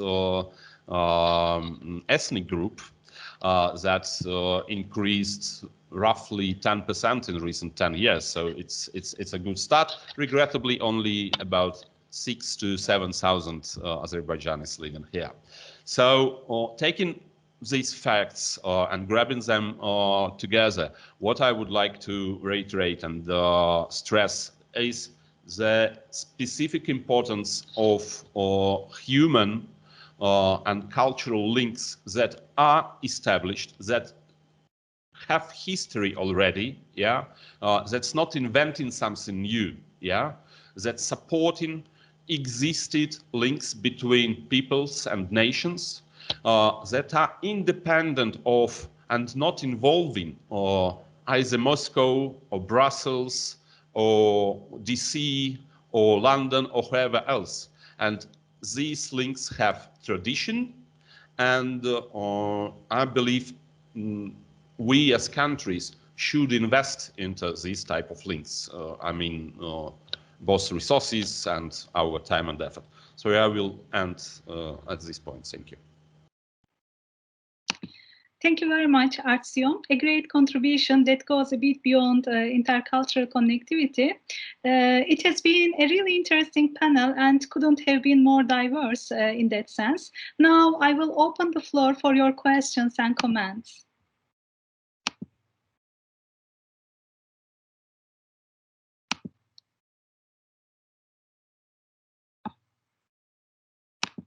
So do you have any other comments to make or any other questions about the topics? I think Prajakti wants to say something. I wanted to actually ask Anar a question. He talked about small states and knowledge sharing. I don't know how far you've gotten into your research, but do you have an example of what you're actually looking at? Like specifically, are we looking at literature, poetry, or something more technologically driven? Or yeah, thanks. Thanks. More about from a research perspective, mostly about from social science and humanities. Definitely, I perfectly understand that from technological perspective, this part of the world, whether it's Central Asia and Caucasus, we hardly can offer anything to the world from technological breakthrough. But from the social sciences, from humanities, interdisciplinarity of this kind of the subjects, we can offer something, or attract certain type of the research to this region, in order to make ourselves as a part of this corridor, not only transportation, but just a flow of information passing by through us, and meanwhile our information being over there, passing to Europe and versus to China. Can I just ask, since Baku is one of the oldest places which has been pumping oil for 100 years, does that come into the, like, I'm sure there is technology and other stuff related to that you could look into? Well, unfortunately, what we used for during the Soviet time was already outdated. Only recently we began to, just only 20 years, we began to use the BP and everything, these companies, and all this technology is coming from the West. It's nothing indigenous coming from us to offer something to the world. So this is a kind of the challenge from this perspective. Maybe at some point, the cases of the conflict resolution, conflict analysis, reconstruction, peace building, that will be competitive advantage from the knowledge creation perspective that we can just offer to the other countries. Thank you, Anar. I see two raised hands. One from Mr. or Mrs. Berman. I can't really see the name. Please. Rather, Mrs. Mrs. Yeah, not Mrs. This is Callie. I have two questions. one for Anar and another for Prajakti to kind of follow on first with Prajakti's question to Anar, if that's all right. It was, Anar, thank you for what sounds like your really exciting project, but wanted to kind of go a bit further and ask what the goal would be in exporting this knowledge, or, you know, why, I understand the rationale behind that, but why is there not also a consideration of making that knowledge more resilient and stronger internally rather than focusing on exporting it? And then for Prajakti, that was, yeah, it's always fascinating to see your development of your ideas of connectivity and things, but I was wondering maybe because we are so reliant on material records and histories, and based on what some of the things you were saying, could it almost be argued that much of this physical connectivity was done more so to be in support of these dynastic traditions and things rather than dynastic traditions and ideas being done or pursued for the creation of the physical infrastructure? So maybe like the direction that we're looking at these things, and does it become complicated just by virtue of how we are a bit bound by looking at what material exists, and that, yeah, much like social science or social behaviors, that these things get a bit murky to really look at empirically. But thank you both again, and everyone for the fascinating panel. It's really interesting. Muzaffar, can I interrupt and maybe ask my question to Anar now already, so he doesn't have to repeat? Sure, Muzaffar. If that's okay, yeah. Yeah, sure. Yeah. So, Anar, to kind of observation. First is that this space, you know, about the cultural centers, you know, the Confucius or whatever else and so on, they're talked about in a particular way, but for some reason we don't discuss British, you know, Council or the you know, Goethe Institute in the same way, right? And there is a particular misbalance in narrative, how, you know, what the purpose is and so on. But related to that is that how busy it's going to get if everybody is going to have a institute like this, and you have, you know, pockets of people, say even in a large city like London, running from one to another that. So it's kind of like, it doesn't look like it's a scalable model in the end, and I don't have an answer. It's just something that I started to think about. On the other side, I would actually say the opposite of what you said. I think the Eurasia and Central Asia has a lot more to offer to the scientists than what you have from social sciences.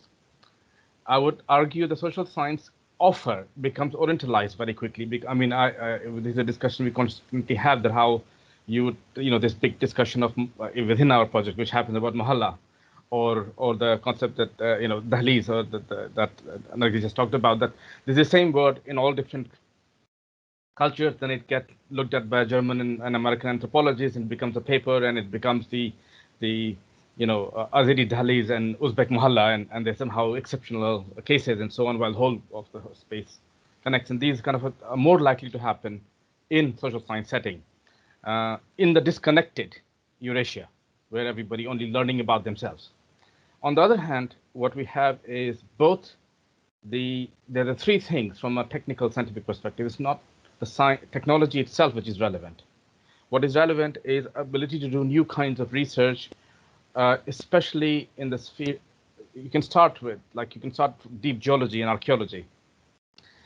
You can then look at kind of metals and metallurgy, which happens here and not else, you know, rare earths and so on. The thing I think Prajakti alluded to, you produce a huge amount of, unlike Middle East, Eurasia refines oil and gas as well. Middle East just sells it raw. So you have a downstream access of new, like polymers and chemicals which come out, which are entirely, you know, less studied and so on. So the range that exists is massive, understudied, or, you know, not even developed, because the kind of methods global science has now that it can apply to study these things.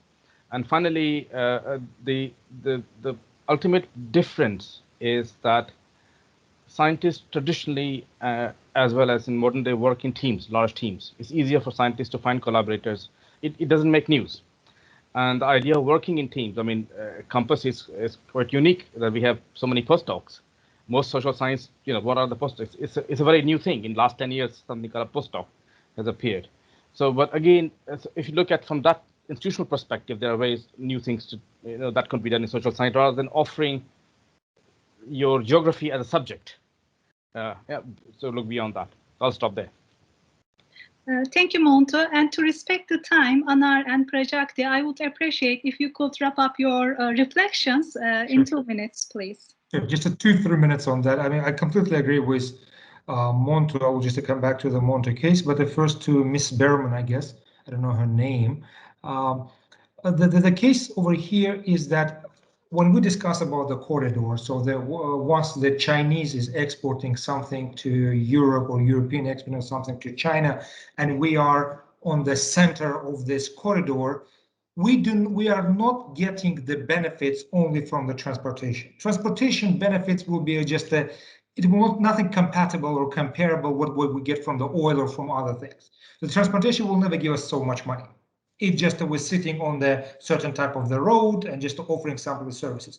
What would give us the money is that the China and EU will bring the production facilities to Azerbaijan. For example, right now what China is trying to do is to open up chemical production in Azerbaijan, produce exactly here via Chinese money, and then export from Azerbaijan to European Union.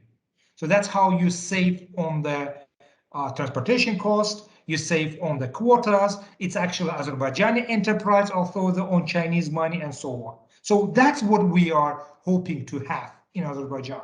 Not necessarily transportation of Chinese tires through Azerbaijan, but having tire factory in Azerbaijan.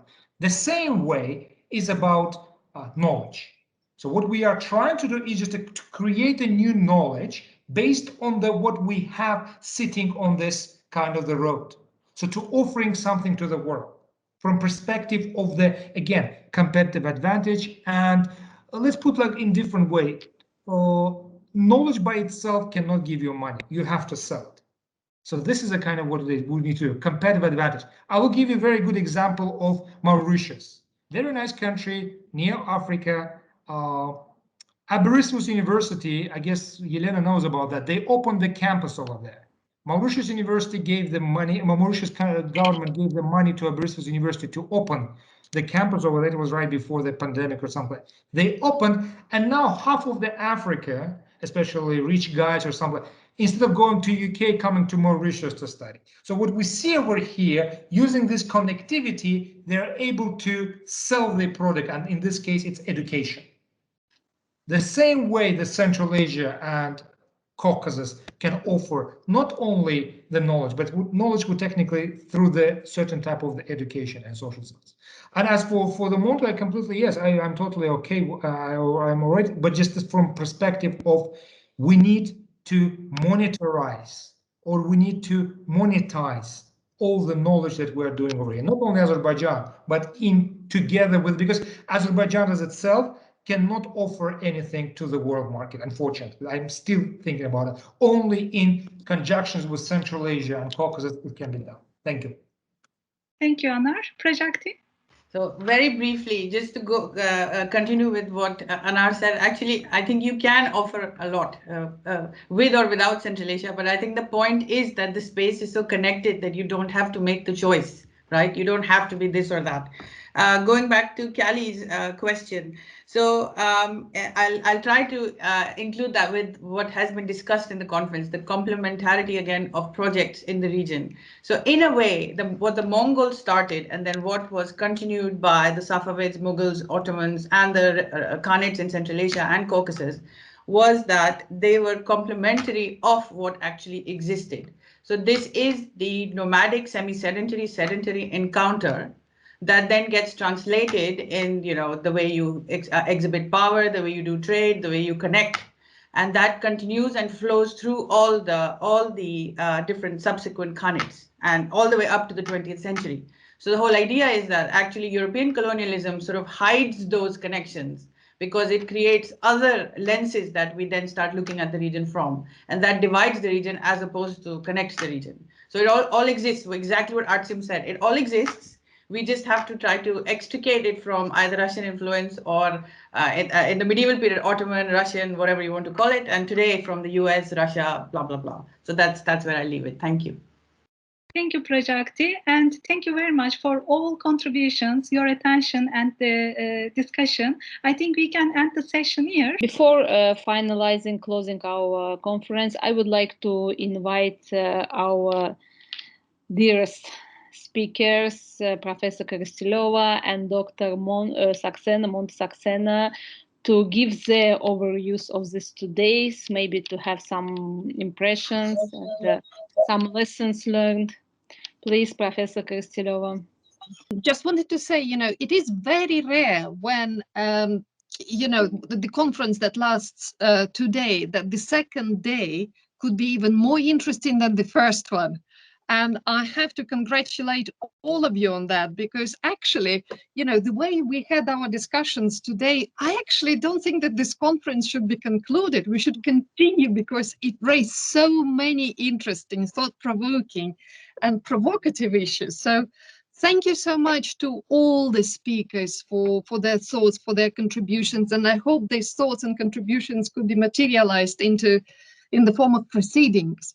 But also thank you so much to the organizers for the very hard effort of bringing everything together and making it work so successfully, despite some hiccups, hurdles, obstacles, some people disappearing, connections not always working. We've made it, and we've made a success out of this conference. So my warm and heartfelt thanks should go to Nargis Ismailova, should go to Muzaffer, to all the moderators, to the team at Ada University, and of course to the audience, because I think it's that kind of organic link that made this conference very, very successful. Just on a concluding side, I just wanted to say that Nargis and the Ada University, you've made it to the level of international in terms of your niche, carving your niche in that space, which is actually, given that there are so many other universities, very similar kind of themes being discussed and so on, yours as a signature theme on connectivity, I think is now firmly on the map. Now, what matters is that to think how we can continue. In that sense, and having embraced so many stakeholders, we need to look forward to bringing more sponsors in the future, maybe through PONARS or some other organizations, just to be part of this and to continue this discussion as a legacy of Compass into the future. And I really liked, on the very final note, I really liked Peter Nolan's remark at the very beginning. If anything, what matters the most when we talk about connectivity is the compass of connectivity. So to the compass and to all the people who are involved, and let's stay connected, and very well done for the successful effort. Thank you very much. I think, Elena, problems with your technology shows us that we need to have next event physically. In person, yes, absolutely. In person. Yes, absolutely. And Monto, what do you have for us? You heard me enough, but to first of all echo everything that Elena said.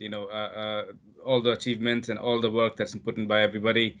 But I think just to pick out the three things, I think how timely and impactful our meeting has been, because it's been a feedback loop. So both Peter Nolan and Robin have gone to important meetings in the policy world at House of Lords level and other governmental level, who have basically taken what they heard from us in this meeting straight into policy. It's happening live.